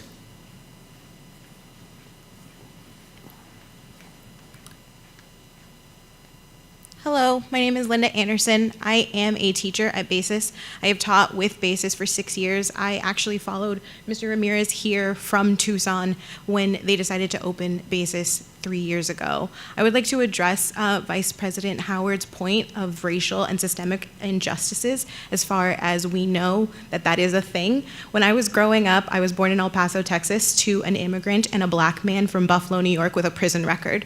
I grew up in Manhattan, Kansas, where I was the only biracial person of color in my class all the way up until 8th grade, when I moved back to El Paso and again was the only biracial person because everyone was either Mexican or black or white. There weren't very many biracial people. I didn't have a teacher that looked like me until I was a junior in high school. I want to provide that for students in my grades and in my school. And that's what BASIS does. Yes, we are rigorous. Yes, we have these tests that are comprehensive, but I feel as though some of the members on the board are not acknowledging the fact that we also have teachers that are working so hard to pull our students up from where they are. So while students may come to us that are below level, we are working hard to get them to be where they're supposed to be. I spend most of my time planning and thinking and trying to figure out how I can make things better. My 3rd graders are reading a book that is supposed to be for 5th graders, where it's tackling very challenging topics like slavery. We're reading Tristan Strong Punches a Hole in the Sky, and I don't think I've ever seen 8-year-olds as excited to read a book as they are about this one. My kids are trying, I am trying, and this is what we do. You need to trust that BASIS has teachers that are going to pull these students up.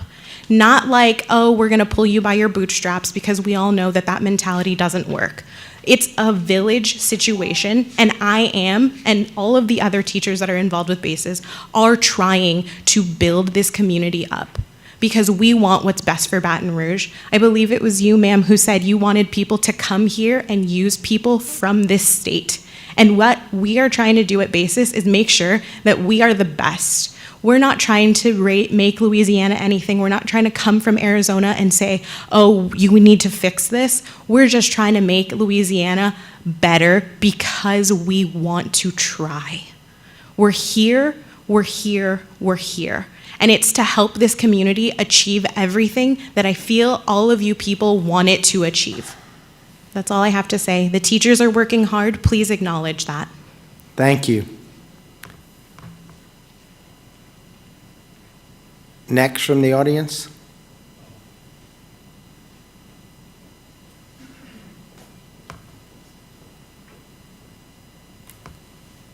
Hi, I'm Angela Womack-Jones, and we have a 6th grader at BASIS, and we're in Jill Dyson's district, and I want to thank you all for allowing us to speak tonight on behalf of BASIS. The reason that we chose BASIS is due to the high standards. And if we look at not allowing them to pursue this PPP and do what they do best or water it down in any other way, I see that as pretty inconsiderate to the student. Like we're saying they can't achieve what they can achieve. And I believe in our students, and I believe that that they can put their best foot forward and they can achieve what BASIS is asking them to do. And I've seen BASIS. We're an initial family. We started when our daughter was in 4th grade. And I saw them bring students in from every educational walk of life and bring them up to the BASIS level. And so I know it can be done. So I'm asking you all to approve the PPP. Thank you. Thank you.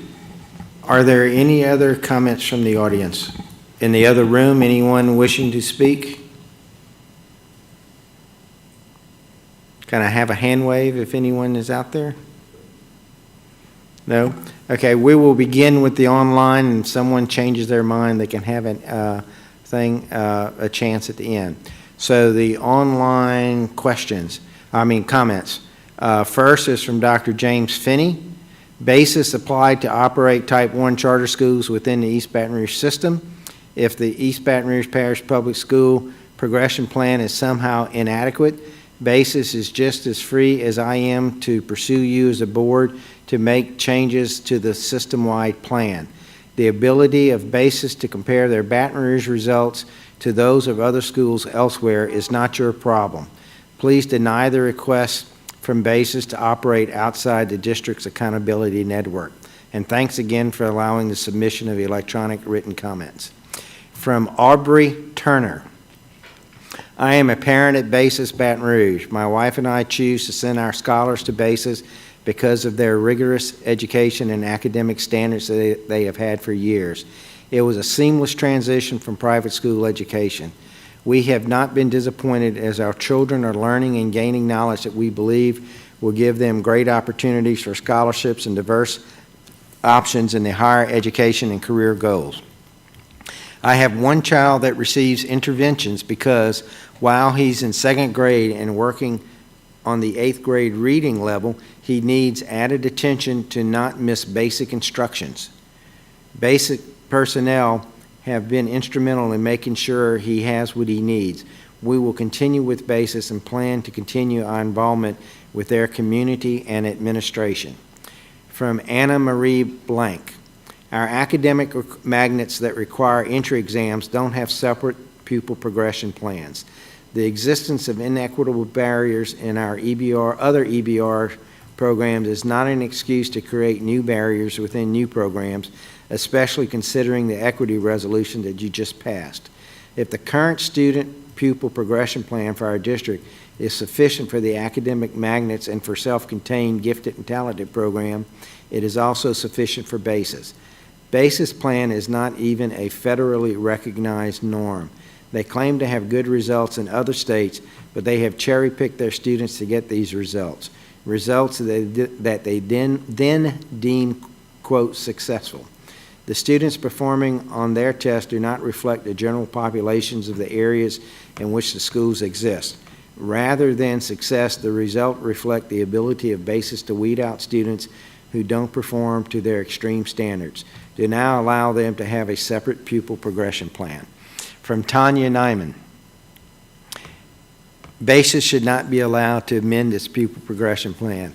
As the 2019-2020 report on school performance according to requirements under RS 17:3991 and Bessie Bulletin 126, Chapter 27, Section 2713 documents, Basis has failed to comply with state law in regards to providing services to economically disadvantaged students. Page 7 report.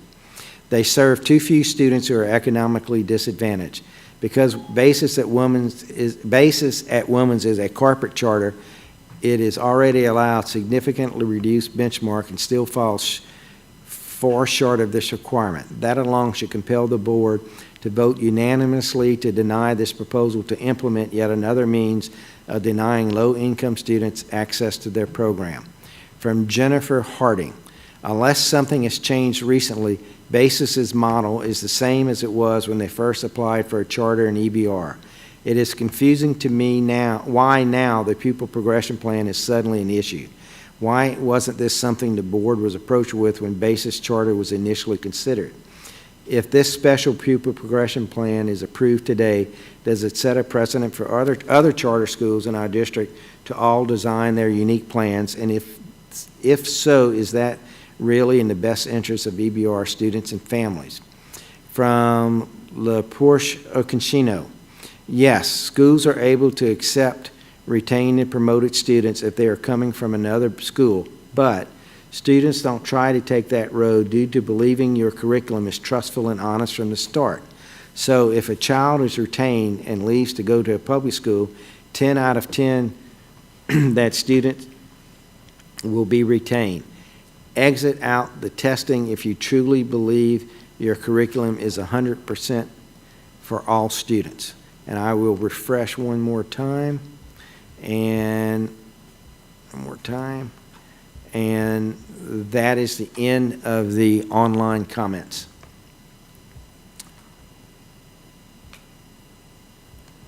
So with that, we'll go back to the board. Ms. Collins, is she up?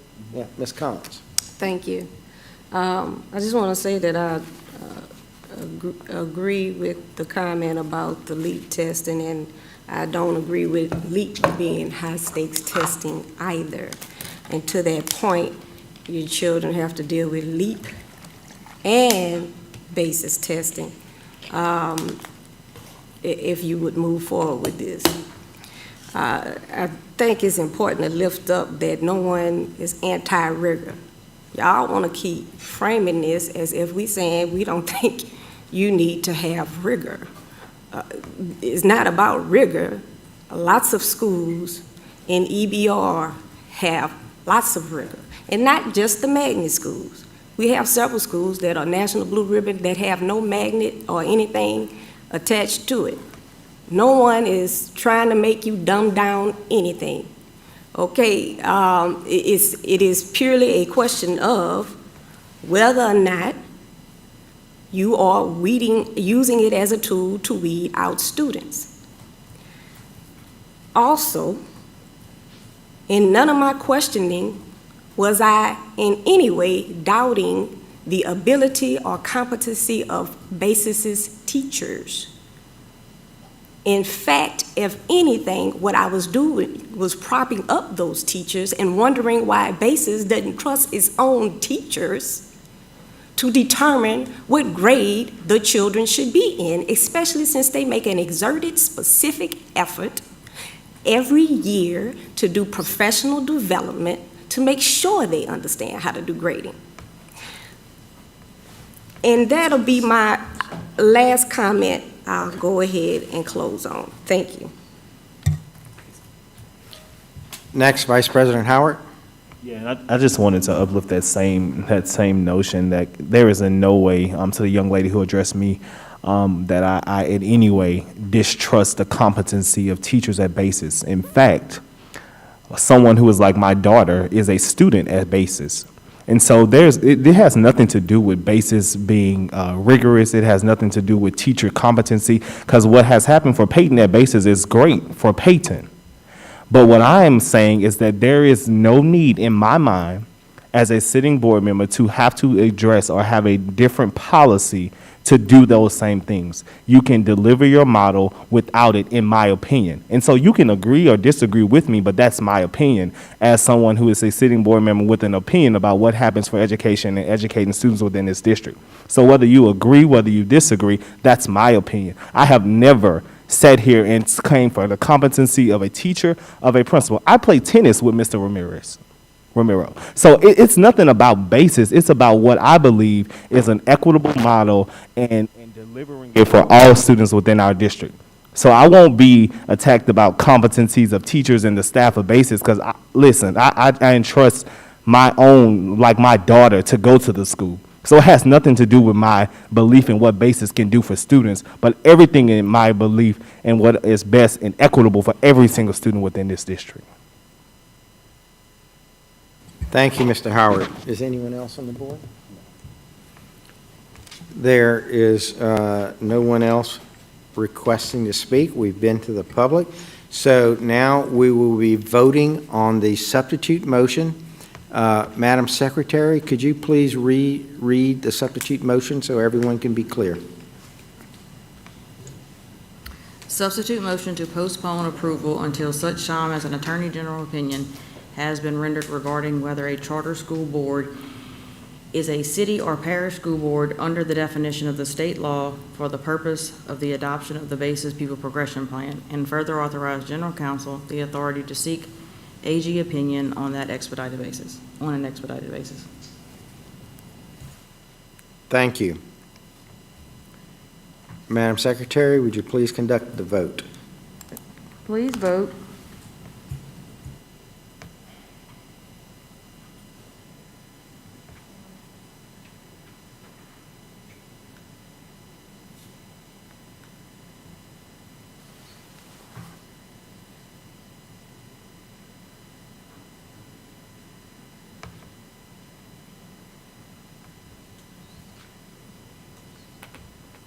And Madam Secretary, I know we do not need to do a roll call vote, but is it possible to show the vote up there? Okay, thank you.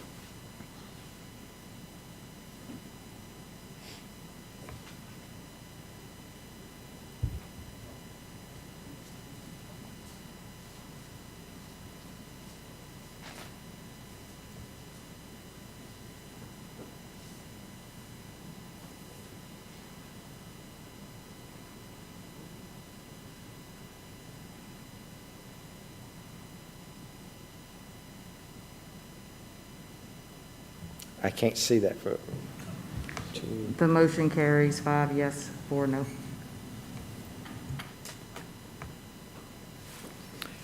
the motion carries.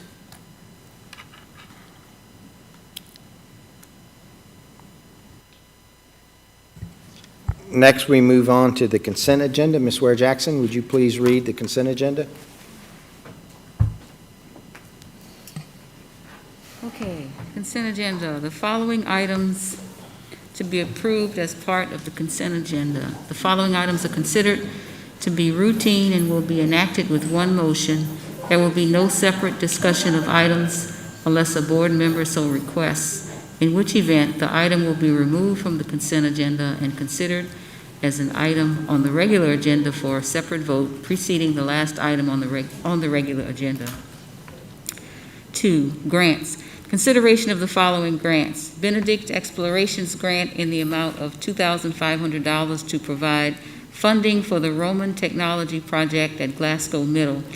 B, Deborah Rochelle Kelly Jean Cook Senior Foundation in the amount of $25,000 to provide funding for the Go Get Connected project for hotspots. C, UNUM Charitable Giving Grant in the amount of $18,000 to provide funding for Go Get Connected project for hotspots. 3, professional services contracts. Consideration of a request for the approval of a professional services contract between the East Baton Rouge Parish School Board and the following. A, International Institute for Restorative Practices in the amount of $30,292 to provide professional learning training for schools implementing restorative practices. Funding source tax plan. B, Art Council of Greater Baton Rouge in the amount of $29,500 to provide arts integration and education and residencies performances for Park Elementary. Funding source general fund. C, Douglas Manship Senior Theater Complex Holding Incorporated, that's the Manship Theater, in the amount of $15,000 to provide virtual services for EBR teachers and students. Funding source general fund.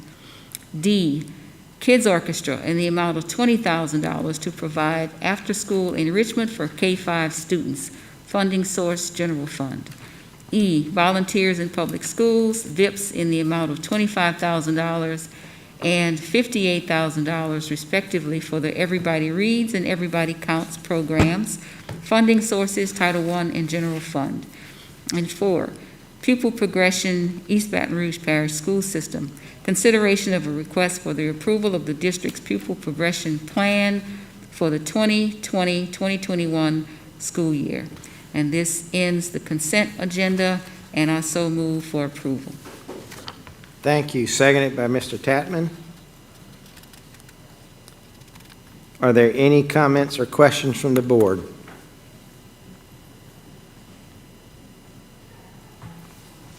Seeing none, any comments or questions from the audience? Oh, just a point of order. You haven't asked about having any items pulled? Oh, I'm sorry. Thank you very much. Would anyone request items to be pulled from the consent agenda? No items requested. Thank you, Board Member Ballou, for reminding me. Any discussion from the board? Any discussion from the audience?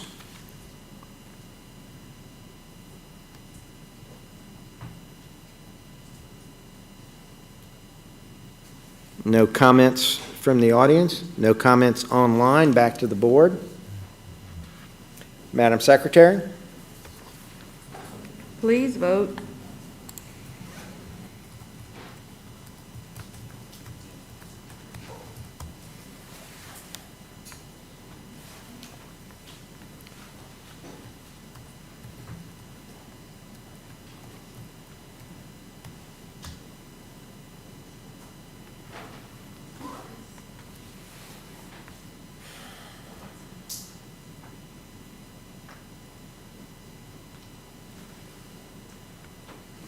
Motion carries. Standalone items. Number 1, J1. professional services contract. Simpson Education Consulting LLC in the amount of $90,000 over a 2-year period, $45,000 per year, to provide instructional support per the 21st Century Grant. Funding source 21st Century Community Learning Centers Grant. Ms. Navo or Ms. Okonski, any comments? So moved by Mr. Tatman, seconded by Ms. Bernard. Keep me in. Does any board members have any questions? Seeing none, to the audience, any questions from the audience? There are no questions on the online comment board. Back to the board. Madam Secretary? Please vote.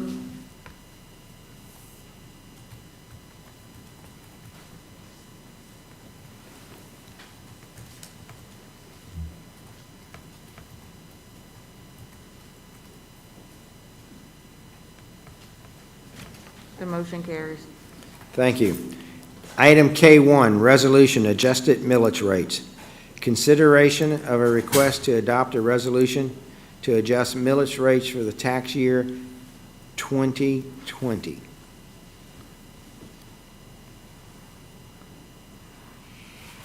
I'm confused by the order of this agenda. I have to admit, I'm not exactly sure how this is reading. It always confused me too. So basically what you're doing is you're accepting the readjustment with Resolution 1. With the readjustment, the percentage is actually lower. It's only 41.25 mils. So with the second resolution, you're bringing it back to what it is now at 43.45. So we got to do motion one, You have to then do motion two two. separate votes. Yes, sir. Thank you. So do I have a motion for the first to adjust the millage rates for the year? Ms. Dyson and Ms. Collins seconds. Any discussion or comment?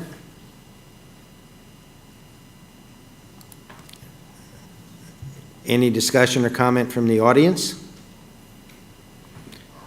There's no online comment. Back to the board. Seeing none, Madam Secretary? Please vote.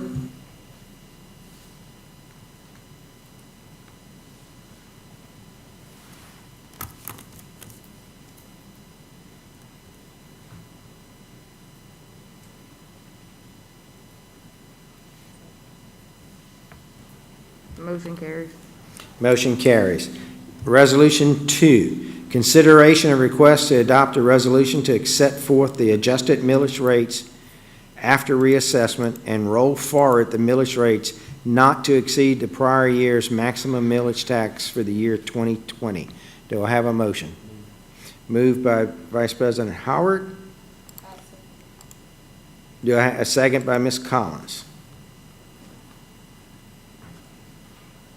Discussion by the board. Seeing none, to the audience, any comments from the audience? Refreshing the online, there are no online comments. Mr. Ballou? I just wanted to make a point about the process, and I know every 4 years we have go through a reassessment and then have to decide whether to roll forward. Now, I want to make it clear, and council or anybody, correct me if I'm wrong, but we don't have to make the roll forward decision this year. We can let the adjusted rate stand as long as we make the decision to roll forward. We can do it any year between now and 2024. Is that correct?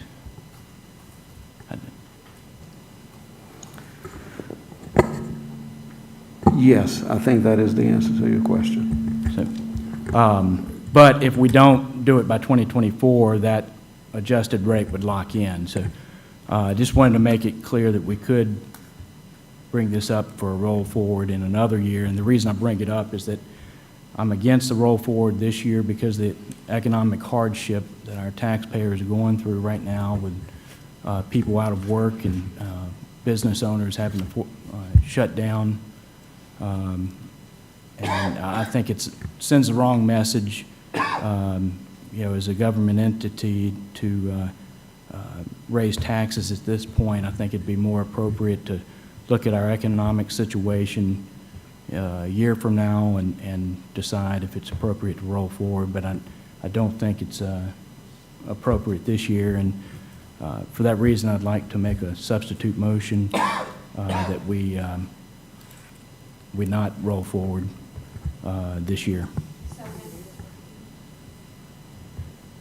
If I can make a point, they won't be paying any more. They'll be paying the exact same mills they are now. It's exactly the same at the 43.45. Right. So substitute motion by Mr.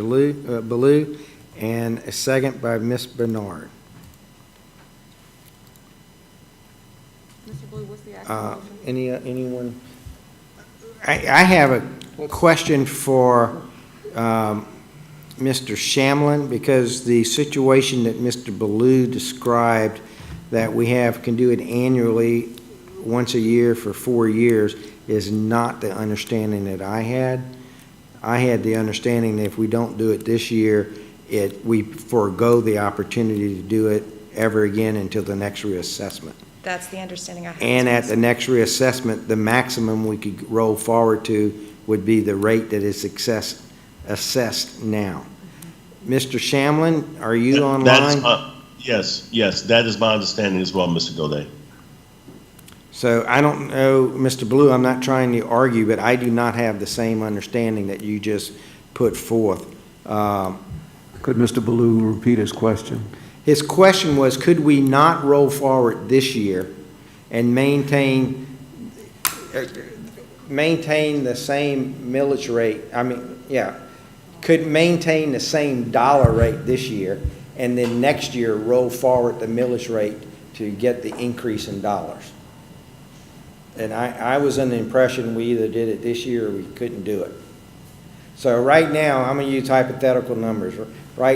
These numbers have no basis in anything. But right now, we're doing, I'm going to say 5 mills, and we collect $100 million. Now the tax rolls have gone up because there's more property. And so we can collect the same 5 mills but get $110, or we can collect $100 and reduce the millage by the appropriate amount to come out at $100. And so what Mr. Ballou is saying, I think, and correct me if I'm wrong. Yeah, and I'll go ahead and restate it. We do the. My understanding was he was trying to get at, as long as you haven't, could you roll forward as long as you weren't at any point exceeding your allowed millage? Was that consistent with what you were Correct. asking? So if we wanted to roll forward to the maximum millage, we could do it at any point between now and 2024. Is that correct? Is that consistent with what you were saying? I'm trying to get the that is not what my understanding was, but I'm not a lawyer. And the reason that I brought that up, I serve on the CATS board, and we're having that discussion, and that's the advice our general counsel gave us on the roll forward. I just wanted, so it is important sure that we get it right. I just wanted to make sure, but that was my understanding, is that if Mr. Shamlin could, I just wanted to make certain that both Mr. Godet and Mr. Ballou are asking the same question or addressing the same issue, and I don't know if they are. I'll restate it one more time. I think we are, because Mr. Ballou is saying we keep the same dollar and reduce the millage to provide us with the same number of dollars. But then next year, we could raise the millage still below the maximum. Because let's say the maximum is 5, and we cut it to 4.7 this year to keep the same number of dollars. Next year, we could come and roll it up to the 5. I was not under the impression that was legal. I thought if you went with 4.7, you had 4.7 to the next reevaluation. I actually think that is, the latter is Correct. Your understanding is accurate. Once you And I agree. I agree. Once That you is made my the understanding. We've had this conversation with Ms. Lopez and Mr. Crochet as well. I have to agree with Mr. Blunt and Mr. Gaudet. And as you know, I don't think you can, I don't think you can jostle back and forth is what I think your question sort of contemplates. What I'm saying is, you can roll forward any year between now and 2024, but if you don't do it by 2024, the adjusted millage rate will lock in. I believe the way it's been explained to me is that it doesn't have to be done this year, but it has to be done. If you want to go to the maximum millage, it would have to be done before 2024 at the next reassessment. But my large concern is as yours, sir. The economy is struggling, which means our sales tax is low, which means that not only is the general fund not receiving its normal share of sales tax, but neither is our tax plan, which is 100% funded by sales tax. So any of our buildings, any of our alternative programs, as well as the additional salary portion of all of our employees may have to be picked up by the general fund. And if the general fund doesn't get this additional money, we can't help our children and we can't help our staff. And MFP is not going to go up because the state doesn't have the money either.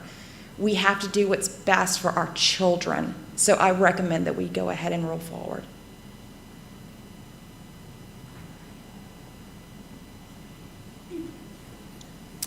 Any other comments from any of the board? I'm sorry? Oh, I'm sorry, I can't read that. Ms. Collins.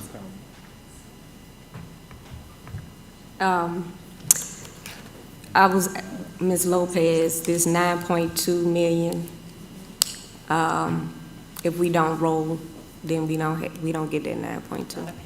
Could I get, Estimated 9.2. what is the substitute motion? I'm sorry, I did not hear. What your was the question. motion and what was the substitute The motion? substitute motion is to, I'm not trying to put words, I didn't get it down, but substitute motion was to maintain the same dollar revenue. I don't know. well, it was to not roll forward. To not this roll year. forward. So it basically is to reduce the millage but hold the dollar value.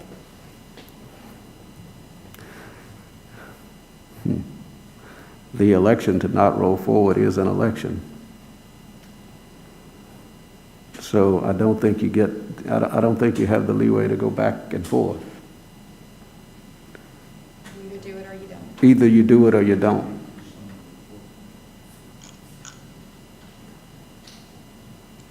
Ms. Collins, did you? Okay, you're finished. Ms. Dyson. Is that consistent with your understanding, Mr. Shamlin? Yes, it is.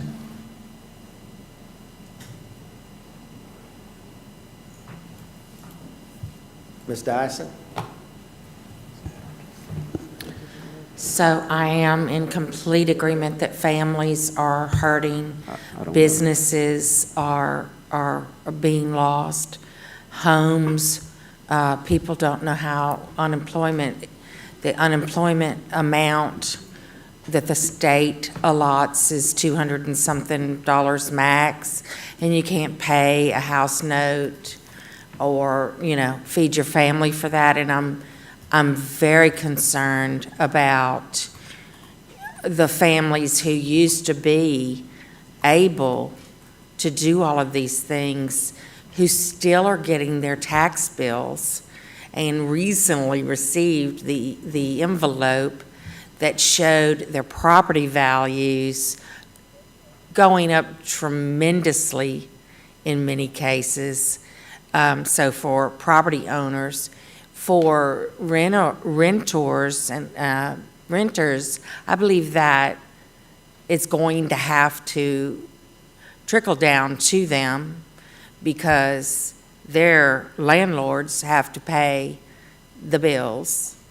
And if they're not receiving any rent and they still owe their insurance on the building, their mortgage on the building. I just think that it's not the year to do this. And just for the viewing audience, I want it to be clear that it's not the same. It's the same millage, but it's more that's going to be on that tax bill that has to be paid by December 31st. And I just think there's too many families that are hurting right now. And so I also am concerned that there's a little bit seeming uncertainty here with what exactly we can and can't do going forward. If we say we're not going to roll forward this year, is there any language that we could possibly put into a motion that would cover a scenario that we could revisit annually going forward, or something that may, and then I feel like we need to get some more research done on this and some greater clarity on what we would and would not be able to do. Is there a time limit that this has to be done by? October October what? 2020. We have to have it submitted to the assessor and to October the legislative 31st. auditor by October, which is why we're coming to you in September, because they gave us as everyone else, everything was late, and so we received it in August from the tax assessor's office. So I'm wondering if on the substitute motion that we could possibly have a friendly that we would move this to the October agendas so that we could have clarity in the meanwhile as to what we can and can't do and how this ties us for 4 years or not. We will have to have another public hearing and go through the entire process again. I think with the uncertainty or clarity, specific, we've gone and we've asked and we've gotten this definite opinion, this is the rule. I don't see how we can really vote on something that we don't know what we're voting on. But if we have to vote tonight, I can't, in good faith to the community, raise their taxes. Thank you. Thank you. Mr. Lannis? Yes, I too have the same concern. I would only ask because it sounds like this is more of a legal question. If we do postpone, I think the same thing, and this is to Mr. Arkbalou, to possibly add a friendly amendment, as Ms. Dyson said, just till October, so our legal counsel can come up with a legal soundness around this issue to ensure that we are putting our best foot forward, and also to ensure that we're meeting that deadline.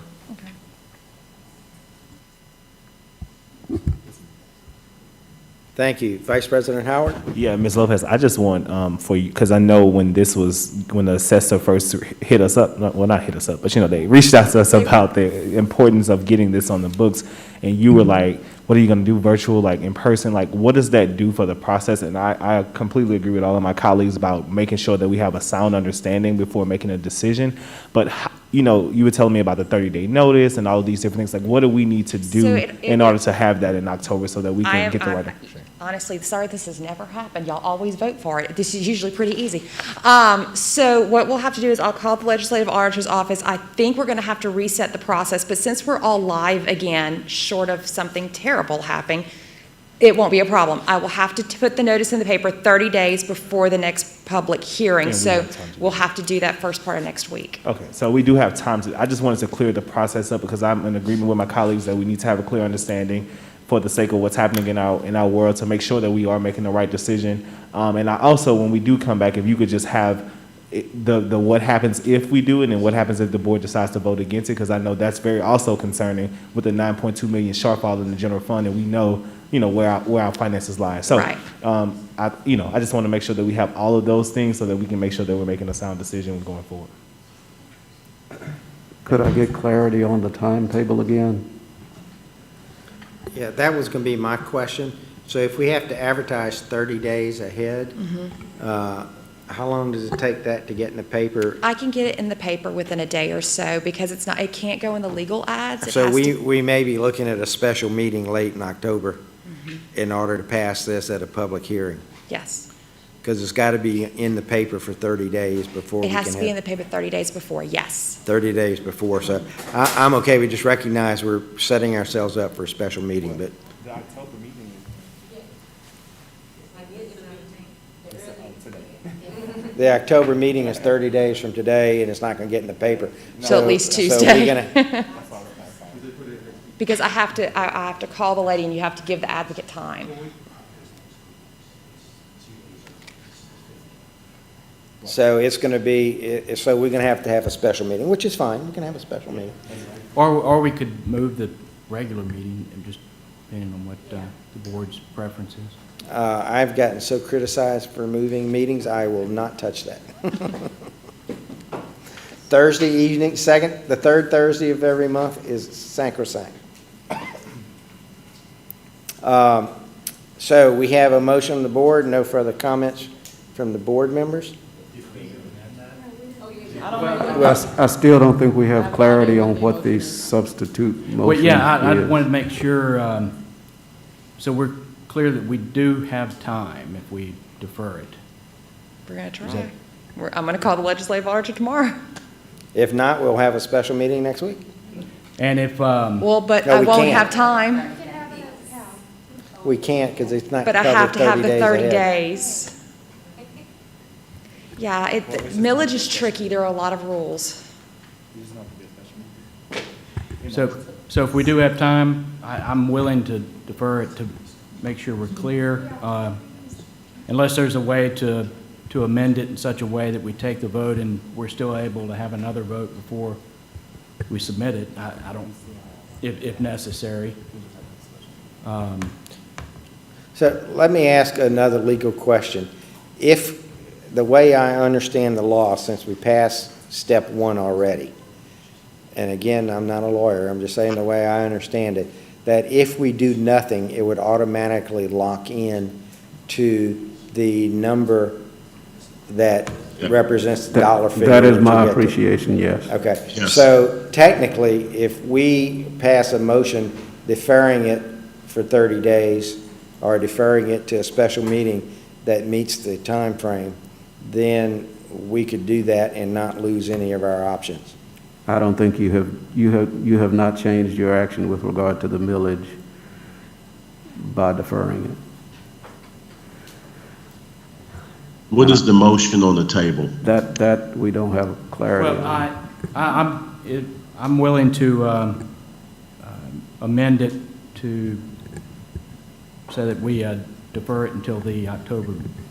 Well, I'd be happy to help. You could just defer this item until the meeting and date certain. You don't have to speak to whether to pass it. Right. Yeah. But we've already passed the first one, so Yeah. we've already accomplished the fact So that. we'll just defer it until So the a meeting prior to the deadline. How about a in October. substitute motion or a friendly amendment just to defer to date uncertain? That's, Huh? Can't defer to, Procedurally, what he needs to do is amend his motion, which is the substitute Right. motion, and make his substitute motion, or withdraw it and make another substitute motion to defer to the meeting in October. But isn't her friendly amendment still on the floor? It has to be accepted or denied, correct? I'm the second on the motion. so I just have to amend the accept substitute friendly amendment. motion, amend the substitute motion to defer it date uncertain. to a date uncertain, is fine. No, I don't think, I'm sorry. Point of order, I think it has to be a date certain. Okay. I think that's correct. And if Mr. Shamlin's on the phone, maybe he could answer that. I think you have to do it to a date certain. That could be. Yes. It could be a special Yes. meeting in October, or it could be at the deference of the president or what have you, but it has to be. It has to be a special meeting because we can't do the 30-day advertising. Right, to a meeting in October. So it would be amending the substitute motion to say that we defer the matter until a meeting in October. Would that be? That's acceptable. Well, just a meeting. I don't want to specify because it may not be a special. Is there a second for that motion? That's me. Ms. Bernard was the second, she's agreed. accepted it, yeah. Point of order, Mr. Tapman. So we know it has to be a special meeting because it has to be Yes. advertised. So I think to make sure we're following the law and it is a date certain, and we're sending it to a specific meeting, I would say that the motion should say to a special meeting for the purpose in October. I'm good with that. That's, Yeah. as Because long either as- way, even if we do move the regular meeting, which Yeah, you it's say you're either- not going to do anyway, we could still. Yeah, because if we pick a date right now and gonna happen. and the advocate has an issue, we don't get it. Last Thursday of October? Last Thursday of October? It's going to happen. No, we don't have to pick a date as long as you say a special meeting in October. April will poll the board, I'm sure. Well, I don't want to pass it the day before October closes because they don't have time to get paperwork and We probably do all can that. do it on the 22nd. The 22nd's probable, but Probably. I want to give a little bit leeway for the newspaper. Okay. So the motion on the floor, if I am clear, is to defer this item to a special meeting in October. The special meeting to be held in October. And that has been accepted by Mr. Blue and accepted by the second, Ms. Bernard. Are there any comments on that motion? Ms. Ware Jackson? Yeah, I think it's important that we all have a clear understanding of exactly what we need to do legally and have everything in place so that we can pass this in a way that all of our families are comfortable with and our full board is. And so I would support that, just like we did in a previous a ruling where we want to make sure that we have a perfect legal understanding of what we are to do.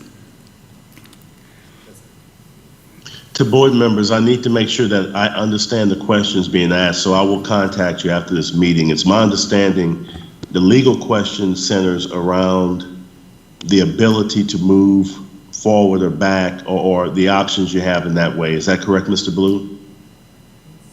Right. Whether we can choose to roll forward any time, but any year between now and 2024. I guess as clearly stated, that is the issue. It is, at what point, can you roll forward? And if you determine that you have no interest in doing it now, is there the opportunity to do it at any point in the future? Right. Thank you. I think you've already rightly answered a portion of that question, though, Mr. Shamlin. Yes, but I'll follow up with some additional research to be certain. Okay. So the motion on the floor, Madam Secretary? You want me to read what I have, or just? Yes, read what you had and then we'll vote. A friendly amendment to the substitute motion to defer to a special meeting to be held in October. Please vote. Wait, Oh. we did not go to the audience. Oh, sorry. Does anyone from the audience wish to speak?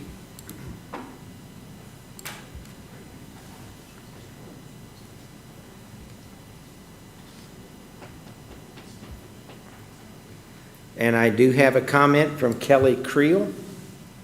An agency can roll forward any year prior to the next reassessment. AG opinion number 00245 and 00245A. Taxing authority may roll forward in any year prior to the next assessment. The prior year's maximum is the year prior to the last reassessment. So thank you for that citation, and I'm sure our lawyers will be looking that one up. Any other comments from the public? Seeing none, back to the board. Seeing none, Madam Secretary? Please vote.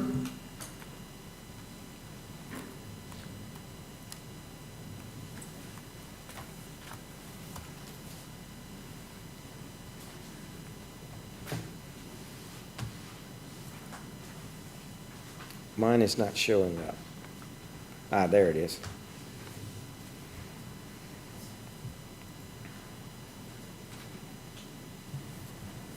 The motion carries. Thank you. Ms. Collins, would you please read the announcement of meetings? Okay. Announcement of meetings. Committee of the Whole meeting to be held on October 1st, 2020 at 5 p.m. at the Professional Development Center. Oversight Committee meeting to be held on October 5th at 5 p.m. at the central office. Some or all board members may attend. Regular board meeting to be held on October 15th at 5 p.m. at the Professional Development Center. And just a quick shout out to Park Forest Elementary, who texted me when they saw me representing and wanted to make sure all board members and audience members is aware that they sent some hand sanitizer. Please ask the nurse on the way out. Thank you. I have it. Oh, April has it. Thank you, Ms. Collins. At this time, I move that this meeting is adjourned.